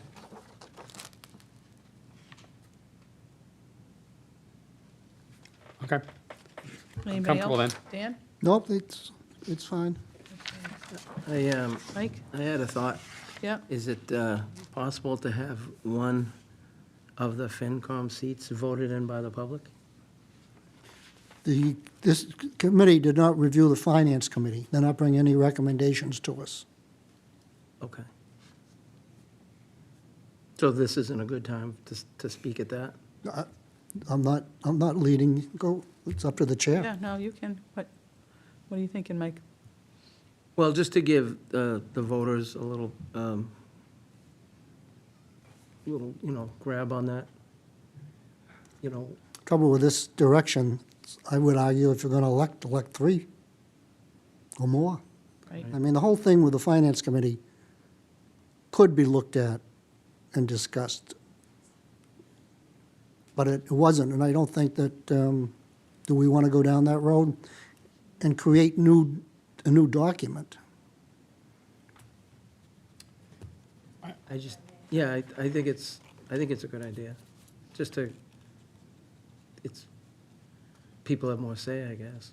You know, speak to why we don't? yes. No, not at all, thank you. We tossed the idea around in our committee about FinCom, and perhaps you were the person that planted the idea about the possibility or the idea of having at least some members or member of the Finance Committee be elected. And we talked about that, deeply, and concluded that we didn't believe it was a good idea for the town, that it overly politicizes or potentially could overly politicize the role of the Finance Committee, which is to review every warrant article, of course, before it goes before town meeting, but also in a very specific way to review every line of every budget item, every department budget in the town budget. And our concern is that elected Finance Committee members could feel a certain pressure or obligation to deal with a particular item in a particular department budget that doesn't really comport with what an overall non-politicized process would be. So our recommendation was against electing Finance Committee members, but again, that's our recommendation to you for your consideration. But we did discuss and analyze that issue, and that was the conclusion we came to. I think you also deliberated or discussed electing like ZBA members or other, and I think that, and I absolutely support the fact that we shouldn't. And I wouldn't be a supportive of electing X number of FinCom members. I think we elect the town moderator, who then does tasks. We elect the select board, who then appoints people. And it does flow down, and you may lose a direct touch on certain things, but that's because it's representative. We can't all, as much as we would like, vote on every single issue as a citizen. So I wouldn't be supportive of that. I think it should stay the way it is. My thought. And the language on that section, if we remove the first annual town meeting held, which was the first time the FinCom was created, do we need 3 years, 2 years, and 1 year expiration? Reading that seems pretty confusing. Because the 3-2-1 pertains to that first time that the FinCom was created. So if you want to leave it there, we should also specify that this is based on that first time. If we remove the first time, then we may want to remove that language as well. That may well be, there might be a more artful way to state it, but one thing to preserve is that 3 members, the term of 3 people expires each year. Exactly. And there's probably a way to say that that's better than this way. but I want, that we were trying to preserve that concept. So to you, Madam Chair, to the town manager, maybe we can finagle that language to reflect the fact that there's 3-2-1, but make it a little more clear. Dan? And I think later it does talk about a term shall not exceed 3 years. It's on a rotating basis. Yes. That's the same thing I was saying, is first-time language, can we strike that? Dan, do you have any? Yeah, that's fine. Okay. I kind of like Mike's idea, too, about the election, but, for the FinCom. Well, I guess I thought if you did one seat, it wouldn't politicize it too much. They wouldn't have control. I don't see what it accomplishes. But you're Actually, I saying think three, it though. politicizes it. Well, it does, exactly. It makes If it it's a 1 to political- 9, a political desire. Some no, of it's these- more, I think the comment that it might make a member vote differently if they weren't elected. The potential of, Right. Yeah, I understand. the perception. It's like a judgeship. Yeah, I understand, yeah.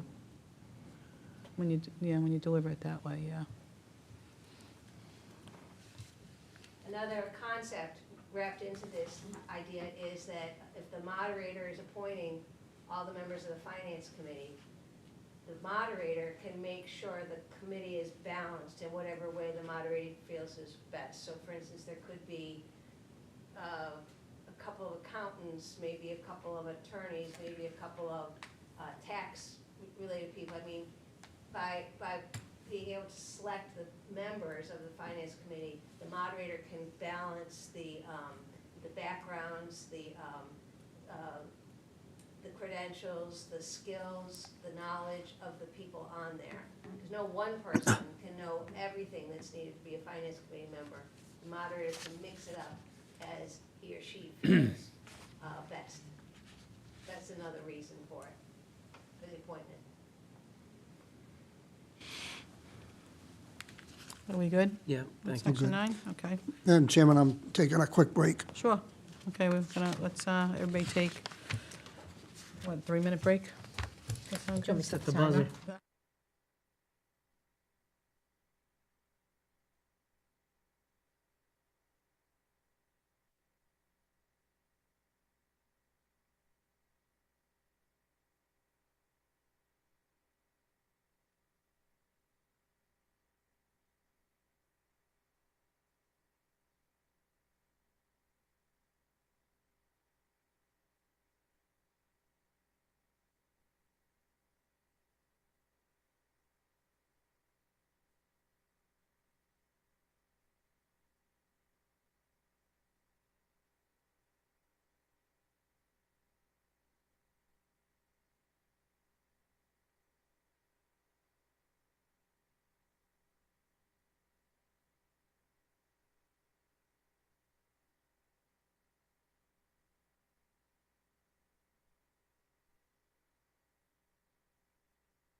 You ready? Okay, thank you. We're back from our 3-minute break. Now we will go to section 10 and 11. The only recommended changes are grammatical. Is there any discussion about this? Gardner? Nope, nothing. Dan? On 10, no. 10 and 11. I think I'm good. Dee? No. Mike? No. Okay. So we'll move on. Section 12, this section addresses the election of certain bodies. The recommended changes prescribe training and responsibility of town meeting members. The changes are summarized on pages 10 through 11 on the chart and pages 13, 14 of the red line document. Some quick questions. On section 12, page 13, 10 o'clock, no later than 10 o'clock. And I'm not going to die on this hill either, but why aren't we changing it to something more reflective of what we actually do? We open at 7. Maybe, could I ask the town clerk to answer? Yes. Madam? That's language in there just to give you the option. Okay. We open all our polls at 7 a.m. Not that we have to on a local election, but we always to keep it consistent. Yeah. So- I would really not want to ever open at 10 because so many people vote forward. They do, right. Okay, great. Anybody else? Dan? No. Dee? No. Mike? No. Well, one other thing in that section, I was talking about the time.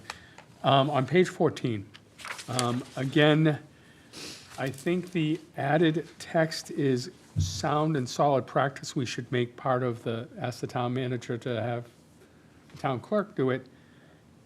Is this prescriptive to running town meeting? Town meeting members are encouraged to attend FinCom. Great sound practice. We always would want that. But is that something we want in this document?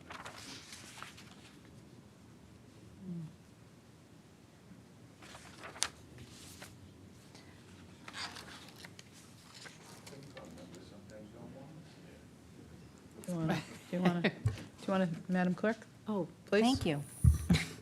The moderator does hold information session after every election for town meeting members prior to town meeting. Yep. So to me, this is very similar to the other category where you felt that it was good practice, but not necessarily needing to be in here. That's exactly my point, yes. Anna, you good? I'm fine with that. I'd like to hear what the other members say so that you have Dan? consensus, whether I it's see in or no out. need to change it. No need. Me neither. Dee? No need to change it, meaning to add this, or that Correct. we should keep this language? Okay. I think the policies or the procedures that we have now with the moderator, I think is sufficient. Yeah, and it says town meeting members are encouraged to meet with the town. So I agree, but I feel that if we don't add it in the act, we really have to make it like a policy. Yep. Like we have to make it best practice policy. So I'm okay that we don't add it in the act, but that we have it as a policy. I agree. Madam Chair, if I may? Yes. Again, as you've all just noted, we were again trying to push that idea we have of encouraging active participation and thorough information for town meeting members to understand the role. So that's where a lot of this language comes.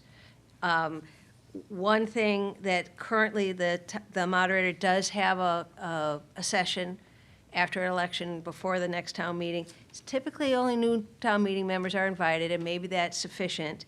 But we have suggested here that that presentation by the moderator should be available to town meeting members who might not be able to attend.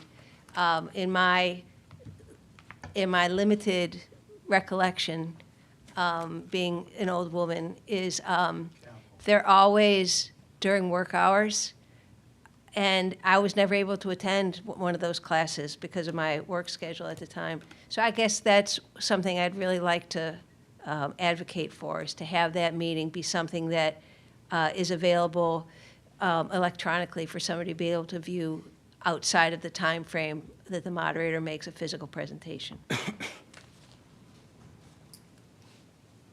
Could we add record and replay?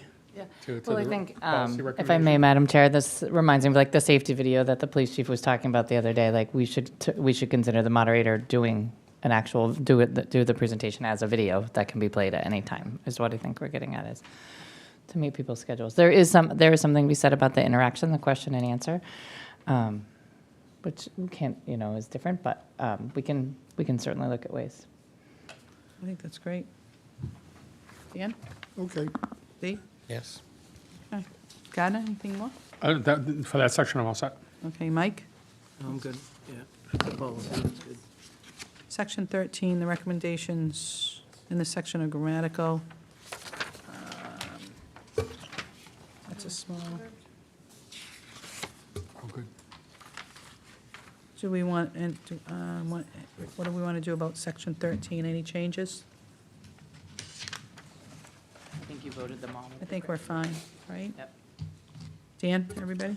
Good. Okay, Dee? Yeah. Mike? Nothing. Gardner? Oh, I'm sorry, there was one thing. Are we on 14? Not yet. Thir- Not yet. Okay. Yeah, 13. Then I'll wait. Okay. Yeah, so this is a new section 14. This is a new section that prescribes how often the town meeting act shall be reviewed. The recommended changes are on page 11 of the chart and page 15 of the red line document. Let's take a look at that. Mike, you want to start? I just thought that maybe every 5 years we should review, maybe some kind of, maybe it's a lighter weight review, but we should have access to do that. Only because the speed of life just keeps getting faster and faster. Things may change. Gardner, what do you think? I'm all for the section. However, the last line is the one that troubles me. Any such review of this act should be conducted in a manner determined by town meeting members. I think it should be either the select board, Select board. town moderator. This is a policy issue. I would want the board to think about who they think should set that, and I think town meeting is not the body to set that. As far as you're concerned about 5 years, remember, this is gonna have this is almost like a home rule petition. We're gonna do this. We're gonna have to submit it to the legislature. It's gonna take some amount of time. Take 5 years to get approved. This was done in first done in 1930, amended in 73, 43 years later. Amended again in 2025, we're working on it 52 years later. I'm all for 20 years as being a good target date, but given that we aren't the final decision makers, the legislature is, I wouldn't go any less than 20 years. Dee? I will agree. I will be in favor of this section as well. And speaking of the last line, I had a question there too. But the way I understood this line was they're saying in a manner determined by town meeting, meaning like what happened this time, which was town meeting voted to ask the town moderator to put a committee together. They approved the selectmen's warrant Yes. article. They did. Okay. Started here, Okay. went to FinCom, to town meeting, they approved it for the moderator to appoint members of the town meeting body to do the review. Okay, so I was with finagling, it will be in a way, in a manner presented by the select board warrant article to town meeting? Is that Just how we want in a to manner change it? determined by the select board could be sufficient. But, because if a town meeting, they could say, we want to go to a general election. We wanted to do any number of things. I'm going to have a discussion later about town meeting roles and responsibilities and abilities, authorities. And I think this would transcend the authority of town meeting on how policy is set, how process is made, that may fall under the Town Manager Act or the select board, to the select board's purview. All I'm saying is I think that the people who forward this should be the select board.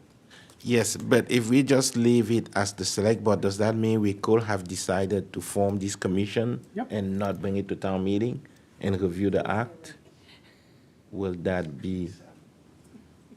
The will of the town meeting was that we review the act. The methodology of how that review happens is our decision. Okay, okay. I understand. Dan? So it could have been a committee of 9 or a committee of 24. It could be a, whatever. I think that's determined by us. But it still has to make the circle, right?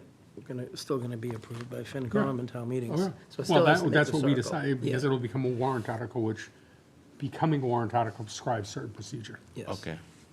If I may explain the committee's disagreement with that concept, is that this is the town meeting act, and the town meeting members should be the ones that determine first to review it sooner than 20 years if they feel appropriate, and town meeting should be voting on doing it. Now, what you were just describing is either the moderator or the select board bringing a warrant article to have it done, but town meeting should be the one voting on whether or not there should be a review. It should be subject to the vote and approval of the legislative body to review the act. So that's why that language is here, and you'll see the same language is in the town manager act as well. Both, this phrase appears in both. But what this, and I think I get your intent, fully understand it as you describe it in that context, but if I'm reading this literally, it says, any such review of this act shall be conducted in a manner determined by town meeting. Exactly. If it were to say, town meeting votes to move this forward, or town meeting votes to have a review, great, understand, they should be, all for that. Just like it happened last time, they made a vote to say, town has to review it. The methodology of review and how it gets then, changes get then determined, should be the process steps that the Well, select board. I disagree. I think the representatives elected by the people of the town should be the ones that are determining how it's going to go forward. So that's the position that we're coming from as a committee, and I didn't want it to pass as if it was just kind of a minor subject. It's something that we feel is important to have in here.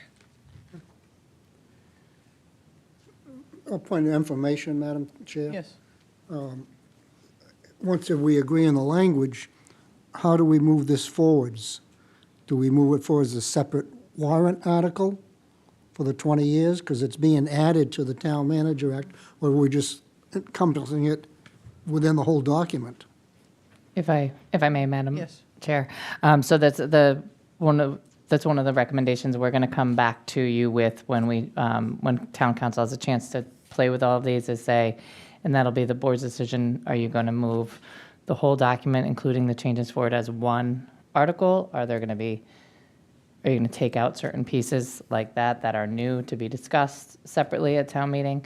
So I'm jumping ahead? Yeah, you're jumping ahead, but that's okay. That's You're one of the working things. And while I have the mic, may I suggest or just put out there for you guys to think about some sort of verbiage like in a manner as to be determined by the select board and subject to approval of town meeting or something. in Well, that. if you say in a manner or a method Yeah. to be determined by the select board, do we have to go back to town meeting for them to approve the fact that we did this process? That we set up a committee, that they met certain times, that we're putting it forward as a warrant article? That kind of puts the cart, it kind of then adds a delay mechanism in there. I think it's just the select board decide how this gets done. When committees are formed, when they're asked for committees, we should do a committee. We were asked at town meeting to form a committee about the airport. The methodology of that committee, the count, the number, the process, that was given to you, not town meeting decided that. So I think similar vein, town meeting has absolutely every right to say, we want you to review it in year 7. The world has changed. I want to review in year So 7. you're almost, okay. And I I'm got you. saying, yes, we then have to embrace their will, and then the methodology in which we put it forward. We'll review it, we'll come back with recommendations, and how we get it forward back to them is our methodology. I think I get where you're going. Okay. Another point of, so if we are 20 years from now, it's time to review this act, what happens? We don't need a vote anymore because we already said this has to be reviewed. we're 20 years from now, what happens? Do we? Well, I think what happens is exactly that what what happened we- this time. It doesn't have to be at 20 years. You don't have to wait 20 years. At any No, point, let's town assume meeting- we wait 20 years, and then, and if it's 20 years from now, based on this, we don't need to go back to town meeting to ask for a review. It's built into the act now. If we want to do it in 5 years, then we have to go back. But if we wait the 20 years, the discussion is just how do we review it? And that's why you're saying the select board has to decide what we do in 20 years. But Sally is saying the town meeting has to decide what we do in 20 years. Is that, am I getting it?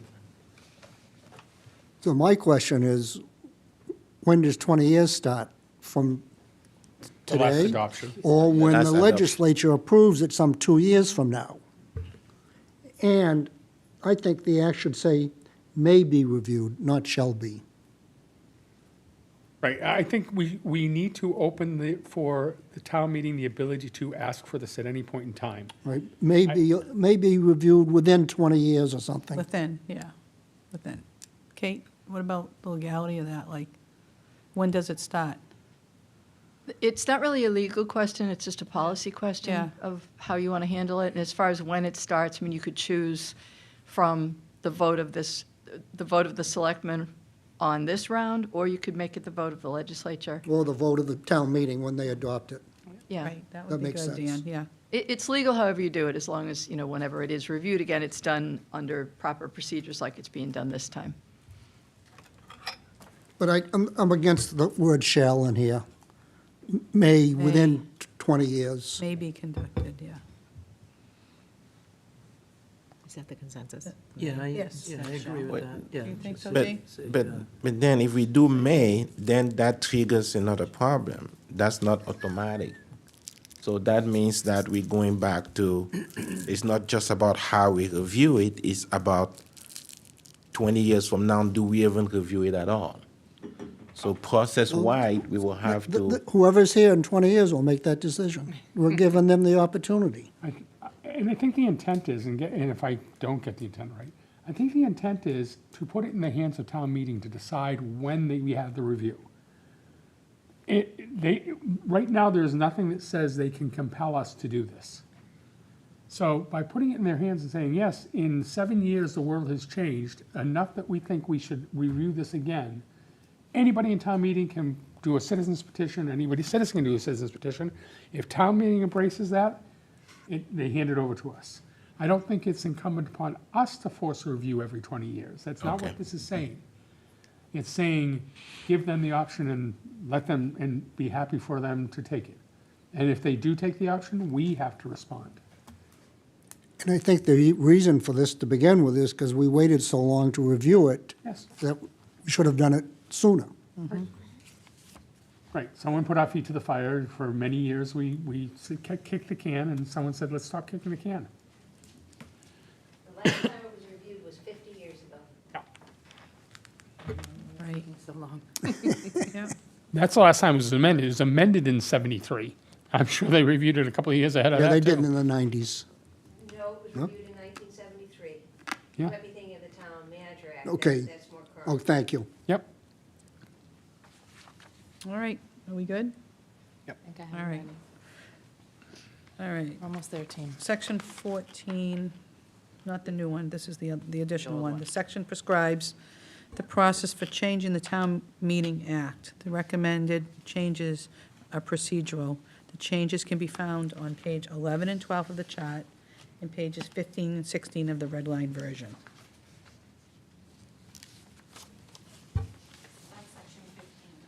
It would I'm be sorry. new section 15. And- Should added 14. in, Oh. So now 14. Yeah. Oh, Yeah, that 14, was just a 15, typo yeah, in that your was a grid. typo, yep, It's a sorry. typo in your grid. Yep. So, let's go to section 15. Which was struck entirely, and I'm fine with that. Yep. Okay, Dave, Dan? Fine. I feel like you're rushing me through it. I am. I'm getting tired. I gotta go watch that baby tomorrow. Yeah. So Out there. I do have some other Yeah, stuff to talk sure. about. So this, having gone through this document, I think you know the consensus that we have, but I am going to work with town council, work with the town, with the town manager. I did have some questions that I sent to town council and kind of, I didn't want to do a gotcha, so I wanted to at least let her know they were coming. I'm asking for a statement about the authority of town meeting votes. We know that it can be a short thing, but for example, town meeting cannot vote to hire a person. They can't vote to fire a person. They can't vote to exceed the Town Manager Act as provided. And we've had that attempt at times.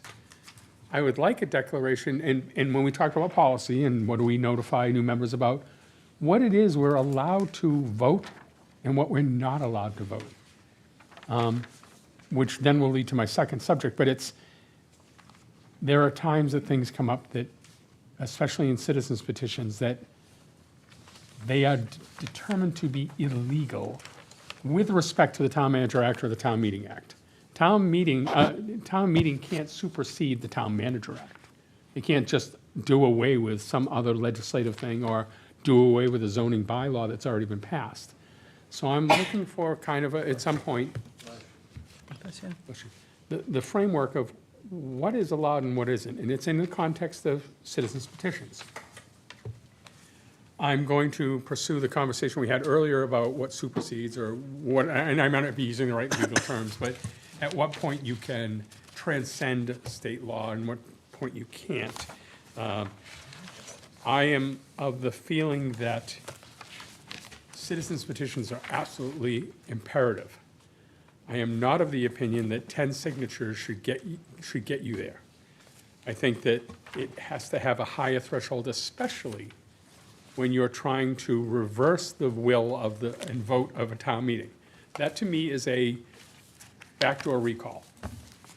There are recall provisions. If citizenry does not agree with the way town meeting voted on something, if a number of town meeting members don't agree, and we've had recall elections, recall special elections. So right now, if you want to put a citizens petition on in a schedule according to Mass General Law, if you want to put a citizens petition on the warrant for a regular election, it's 10 signatures. If you wanted to call for a special election, it's 100 or 10%, whichever is less. I'm sorry, in a special town meeting. And if you want to call for a special election, it's 200 signatures or 20%, whichever is less. If you're trying to recall the vote of a town meeting, I think that you need to have a higher threshold, a higher standard. I can get 10 signatures for almost any subject I might want in 10 minutes. And I think that that's not representative of I don't want to say majority, but some number of people. So number one, I'm going to, and I say this because I want feedback. I want to hear from people and say, yeah, pursue it or not. I want to hear if the board has any appetite towards this or not, because if not, I won't. I've got plenty more research to do on other things. The other is, I'd like to suggest that a citizen's petition, which is needs to be written with the same legal rigor as any of our other warrant articles, should have the opportunity of review at some point by our town council, not for intent, just for construct. Does it meet legal standards? If this was put before the AG, would the AG sign it because legally it's binding, it's actionable, it has the force of law, or it has whatever it needs to do to say that doesn't work or that does work. I would like that review to become part of the analysis. We'll build it into the process. So if the warrant closes on date X, 10 business days before that, you submit it, and that legal counsel looks at that and says, this is actionable. In our last town meeting, we had 3 citizens petitions of very similar nature come before us. The first one was deemed dead on arrival. It was not legally actionable. You could not have done what that person asked. Should it have gone to town meeting? Should it have, yet we heard the petitioner speak for a considerable amount of time about something we already knew was done and over with. And even if we voted on it, even if for some reason town meeting said, yes, forward this, it had already been determined to be not actionable. Or similarly, is it outside the scope of town meeting to do that? If right now, I could do a citizen's petition that says, select board members can retire and get 100, all this benefits. I don't have the legal authority to do that. I can't compel spending money that way. I can't do things. So I would like a review of citizens' petition. I'd like to up the threshold, and I'd like a review to make sure it's legally binding and that it falls within the framework or authority of town meeting to do that. We've tried to say, we want this other community to do this thing. We don't have that authority. Can't compel other people to do certain things. And so I'm looking for guidelines on what the guardrails are. And I'd like to hear from people about a manner in which we productively use citizens' petitions in a way that if we take this action, we know that it doesn't fly in the face of the law. I say that now because I'm going to continue to research it. But I'd like to know what would be the will of the board in that manner? Because I'm not sitting here telling citizens what petitions they can present to us or town meeting. That's their business. They collect the signatures. And I will agree with that. I don't know if, and I'm not a lawyer, but I don't know if there's a way to prevent every single scenario from, now we talk about citizen petitions or maybe having the authority to fire someone from town meeting. That's one example. But I don't know if there's a way to put in this act every single scenario that will come up and that will be illegal, and that we can prevent that from happening. I think if we go that route, we might have 2 or 3 examples now, but next week we might have 5 more examples. I think that is a case-by-case basis, and as it is now, if town meeting has something that goes to it that cannot be done or that's illegal, it's going to be acted upon accordingly. So I don't know if having something preemptively to prevent that from happening is even possible. Well, tonight we heard many recommendations by town council that something is not actionable. Exactly. And we followed up with that. Exactly. It wasn't a scenario. It was law says you can't do that. Exactly, and that will be the case. That will be the case for everything else that comes up in the future.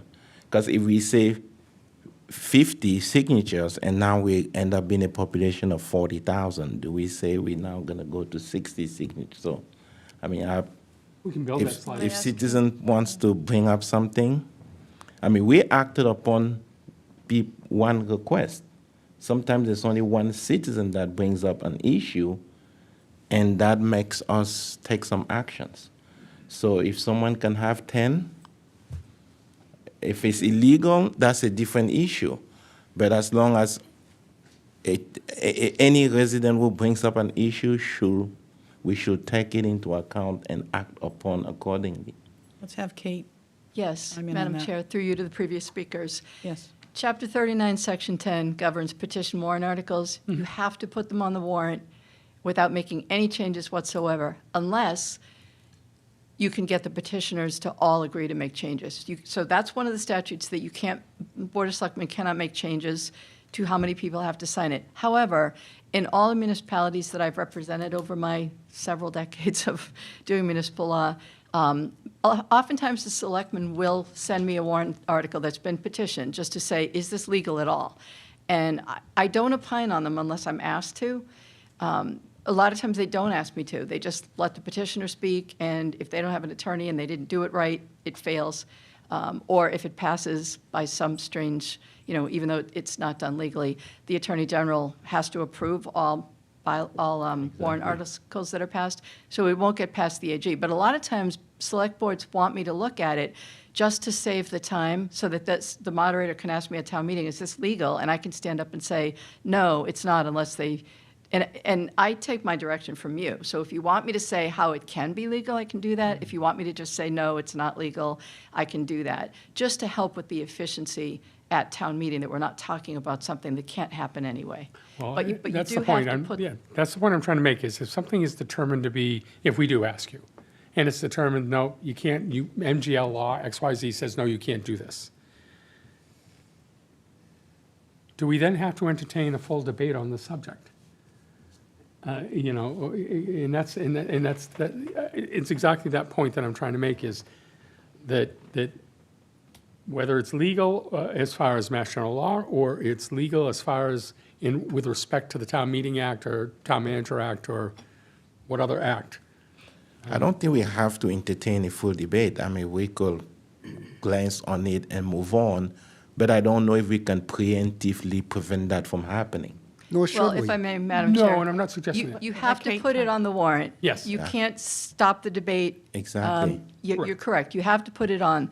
But it can be done in a number of different ways, and again, it's at your direction, and I would work with the town manager. If you want me to review a warrant article for whatever reason that is petitioned, and I look at it and I see that it's not written properly, but it needs this, this, and this, and then it might be okay, then the town manager might want to talk to the petitioners.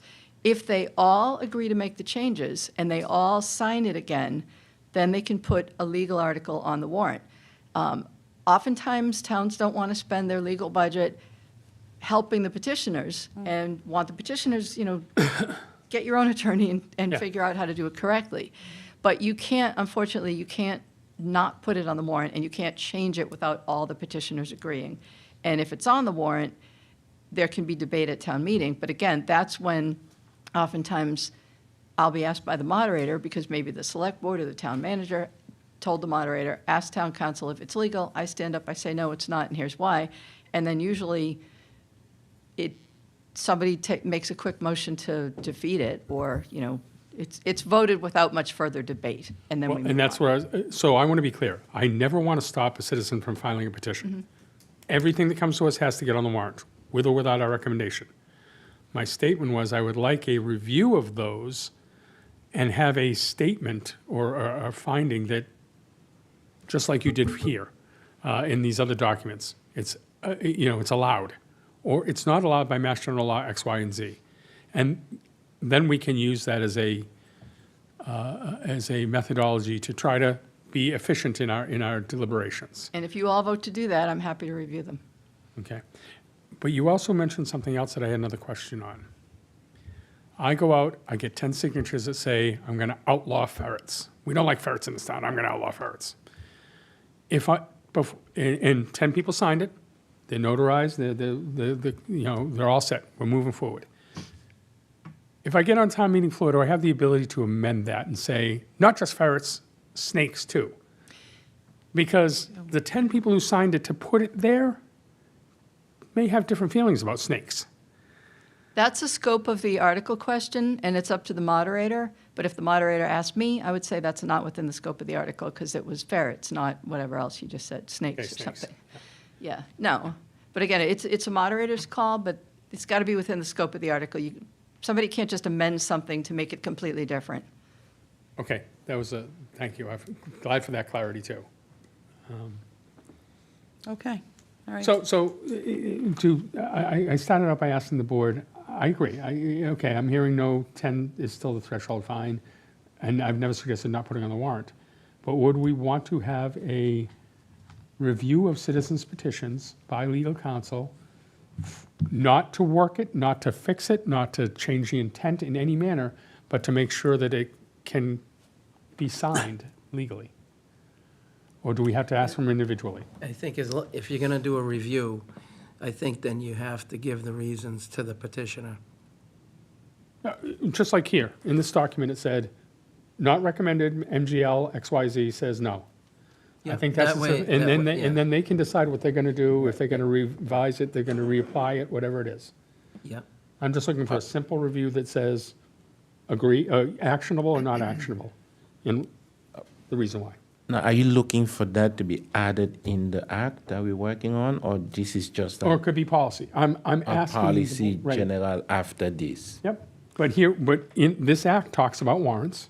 Yes. It does talk about, how to get a warrant on the, in front of people. So if we decide we want to bake in the fact that we would ask for a legal review on a warrant and build back some time for the legal town council to do that work, it may hear or it may be a policy. I don't think that, I won't support adding it to the act. I think,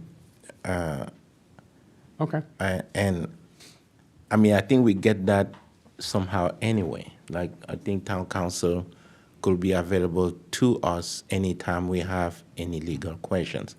Now, if we want to add the responsibility of town council to now start to fix people petitions, I think we're going into Not it. fix, but if you're going to file a petition, It's on me to find out. if you're going to file a petition, should we offer the ability for town legal counsel to look at your petition about ferrets and say it's actionable or not, so that you have time to modify it, as opposed to after the fact when you submitted it.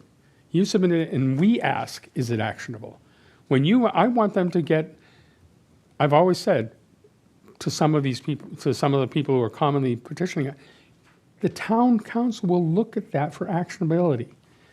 Not for content, not for purpose. Your purpose could be whatever it is. It's just, can this pass legal muster? So if I may, we've had many petitions come before town meeting. The moderator is turned to the attorney. The attorney says, no, Madam Moderator, this is not legal. End of story. That's Only if happened. we no ask. more- Only if we ask specifically. no citizen petition does not get asked if this is legal. What I'm trying to Some offer is, point. I'm trying to And offer I don't the- think we should be directing people not to give us citizens petitions. I didn't say that, Dan. You are. Don't- No, You're I'm not. saying you're No, not, I'm but you not. are. Because people. I am not. Right, order. You don't have to put Thank words you. in my mouth. I'm clear on what I'm saying. I want every citizen's petition to come forward. I want them to pass. So if I want them to pass, I want to give that citizen the opportunity to know before the warrant closes that this is actionable. I don't think there's been cases where the manager hasn't advised somebody given a petition what direction to go in because of the legality. I don't think, I think that Maybe happens. it just has to be clarified. Well, All That right, way, let's move because on. then you can give the petitioner a fighting chance if they want to be more specific or legal. a lot of times the petitioners, they don't get legal advice, and they come forth, and that's not on us. Here's a perfect example. We had a petitioner come before us to stop smoking on public sidewalks. That's something I could embrace. But because of the way they wrote it, it was so ambiguous, and it didn't have the structure that allowed it to be actionable, legally actionable. If we had said to that petitioner, we'll review this, can't do it because of this Mass General law or because it's too vague, we're not telling you how to rewrite it, we're telling you it won't pass the AG. It gives them the opportunity to refine that petition and get it passed. Instead of waiting until they turn it in, find out at town meeting it's not legally actionable, and have to wait another year to get back on the docket. I'd rather give them that opportunity. I want them to pass. It's the opposite of what you're saying I'm doing. I'm saying I want them to go. I want them to do it. I want it to pass.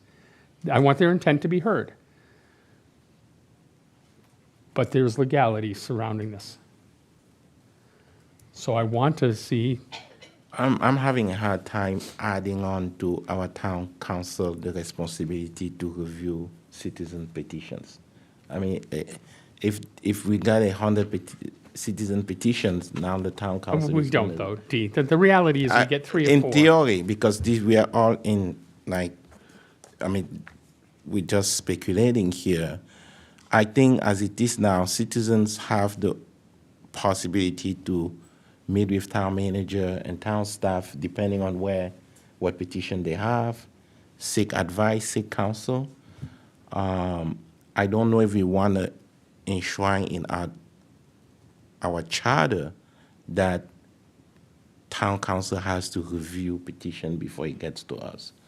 I do Or think petitioners has the option to have it reviewed. people might even have a petition that they don't really want to pass, but they just want to make a point. That's a possibility. That's a common thing too, and I But don't want to I get can't down. say that, but I do think that as it is now, there's a possibility for the petitioners to discuss with the respective departments, meet with the town manager, have their petition wording go back and forth, meet with the town clerk, adding that responsibility and then liability too. If town council says this is what you need to do to get your petition in good legal standing, and then it turns out that it wasn't really in good legal standing, now we're exposing our town council too. So I think we're just opening a can of worm. Then I hear the will of the board, I'm not pursuing it. However, I think that I've never advocated that the town council should fix someone's petition. I've simply said they should render an opinion, because you're absolutely right. There are some people here who write, some citizens petitioners who write a petition knowing it will not pass legal muster, because we've talked about it, they and I, and FinCom talks about it with them as well. And they move forward because they want their time on the floor. So, and I think that's wasteful use of town meeting members' times and to be offered something the petitioner themselves knows cannot be acted upon. Okay, what's the will of the I'm done with board? that one. Okay. Let's move on to number 10, town manager report to the board on various items of interest. I will keep it short tonight. So one of the things that Member Bennett, I mean, the monthly, and one of the things he asked for, and I think it speaks to what Mr. Bates was saying earlier, at least on notification-wise, I am going to start including road closures that I know of and remind people during this time. So, but most importantly with that is make sure you are on, you've gone to our website and signed up for notifications so that you always get the alerts, and you can choose departments, and DPW is the one in particular that releases these. The only one that I had on my quick review today, and going forward, anytime I get them, I'll just add them to my report document. But there is the ongoing national grid work, which is a lot of what you were addressing earlier. The ongoing national grid work that started last October 13th. It's between 8 and 2, and it is to relocate the gas main on Beaver Park Road, Lafayette Ave, and Brookside Ave, and it's expected to last 14 weeks. So additional details can always be found on the website, and I'll start including that just as another way to reach the public. Things that are coming up, and I'll wrap these up quick. The Danvers Fire Department is having its annual open house Thursday, October 23rd from 4 to 6 at the fire headquarters. This will be my first time, but I'm understanding that it offers a lot of interesting and fun things for people to enjoy, including stop, drop, and roll, Jaws of Life rescue demonstration. That's at 5:15, and things for the kids to do, including Sparky the fire dog. The police department is hosting their pumpkin painting at this police station that same night, October 23rd, 4 to 6. Could be Public Safety Day for anyone who's looking for something to do. This is one that I'm really trying to reach out to folks on, and town meeting members will receive invite from my office. Resilient Danvers is hosting a community summit to update the community. They've been coming here, staff have been coming here regularly to update the board. We feel like it's an important time to touch base with the public on continuing to move that document and the plans inside that forward. So the community is invited to come November 5th, 1 to 2:30 at the Larkin. And on the website, there's a place to RSVP. And this is one of, I think, speaks to kind of the heart of some of the work that the review committee did, which is engaging town meeting members earlier when we're talking about subjects, so that they have a full knowledge base when they get to town meeting to vote. And the last one is the Zero Waste Recycling Weekend, October 20th. That's this weekend, October 25th and October 26th, 9 to 1 at the high school. Thank you. Thank you, Town Manager. The board will consider consent calendar items as they appear below. Motion to approve. Second? Seconded. All in favor? Aye. Aye, opposed? Okay. Correspondence, Select Board new business, previous new business, updates, and Select Board closing comments. Dan, do you want, no, let's start with Mike. Mike, you go start. I just wanted to ask the town manager if there was any movement on the Beverly Danvers Airport Commission that we were looking to get. Yeah, I updated this board, I think probably last month, that Aaron Henry is working on the scope of that to reflect what the resolution looked like. We specifically are waiting to appoint post the election in Beverly, so we have a sense of what we're dealing with for mayor there, and kick off work at the start of the new year. Okay. Is this something where the public can fill out the application for that committee, or? I don't think that so you did not determine that per se, and I think it's likely going to be the town manager as the appointing authority. The moderator did not express interest in that. So I would be open to, yes, talent pool forms, and I believe there'll be some members of the select board. Okay, all right, thank you. Garner? Correspondence, I did want to note that in my deliberation, I did get a email from Mark Hannon and from Annette Collins expressing their viewpoints on the Town Manager and Town Meeting Act, and consider those. Thanks for the email. And then I think the only other emails I got were marketing stuff that comes to us. So I'm all set. No closing comments. Thank you. Thank you. Dee? Nothing, thank you. Dan? Thank you. I received the two emails, one pro, one con, on the clickers, if you will, for town meeting. Lauren said there's a survey. I'd be interested to see the survey, because I've had maybe 12 town meeting members come up to me unsolicited saying they're not interested in the clickers and making any changes. So her survey seems to suggest something different, unless everybody that was negative has approached me, which I don't believe. And I think context is important. I've asked another town meeting member if they got it and could they forward it to me, because phrasing of a survey is Right, yeah. extremely important. We're only getting one side of that particular piece. So, I don't know, she said she had 73 pages. Yeah, clerk has it, and she can distribute some copies to all of us. I don't know that I need it all, Wow. but, no, thank you. Maybe someday next week. Yeah. I'll come and peruse it, thank you. The only other thing I have, if you see a vet, please say thank you to the vet, and remember, Veterans Day is the 11th of November Yep, at and the high school, right? That's right, and that reminds At me to 11. say, yep, the Okay. Veterans Day ceremony, November 11th, at the Danvers High School Auditorium. All people are welcome. Also, there's an open house for Danvers High School, Wednesday, November 19th at 6 p.m. And I want to welcome my granddaughter, Holly Quinn, that was right. born. That's why I Congratulations. want to thank Dan for running the meeting and all the support of the members. She was born on October 8th, and she weighed 7.7 pounds, 20 inches long, and she's adorable. All right. I Of get to course go she see her is. again tomorrow. So thank you, and I want to thank the committee for all the deliberations. Kate, I want to thank you very much for being here, Sally, I think, and everybody here that stayed till about 10 o'clock tonight. See you soon. The meeting's over. Adjourn it? Adjourn the meeting. Adjourn the meeting. Okay. Okay, that's your job.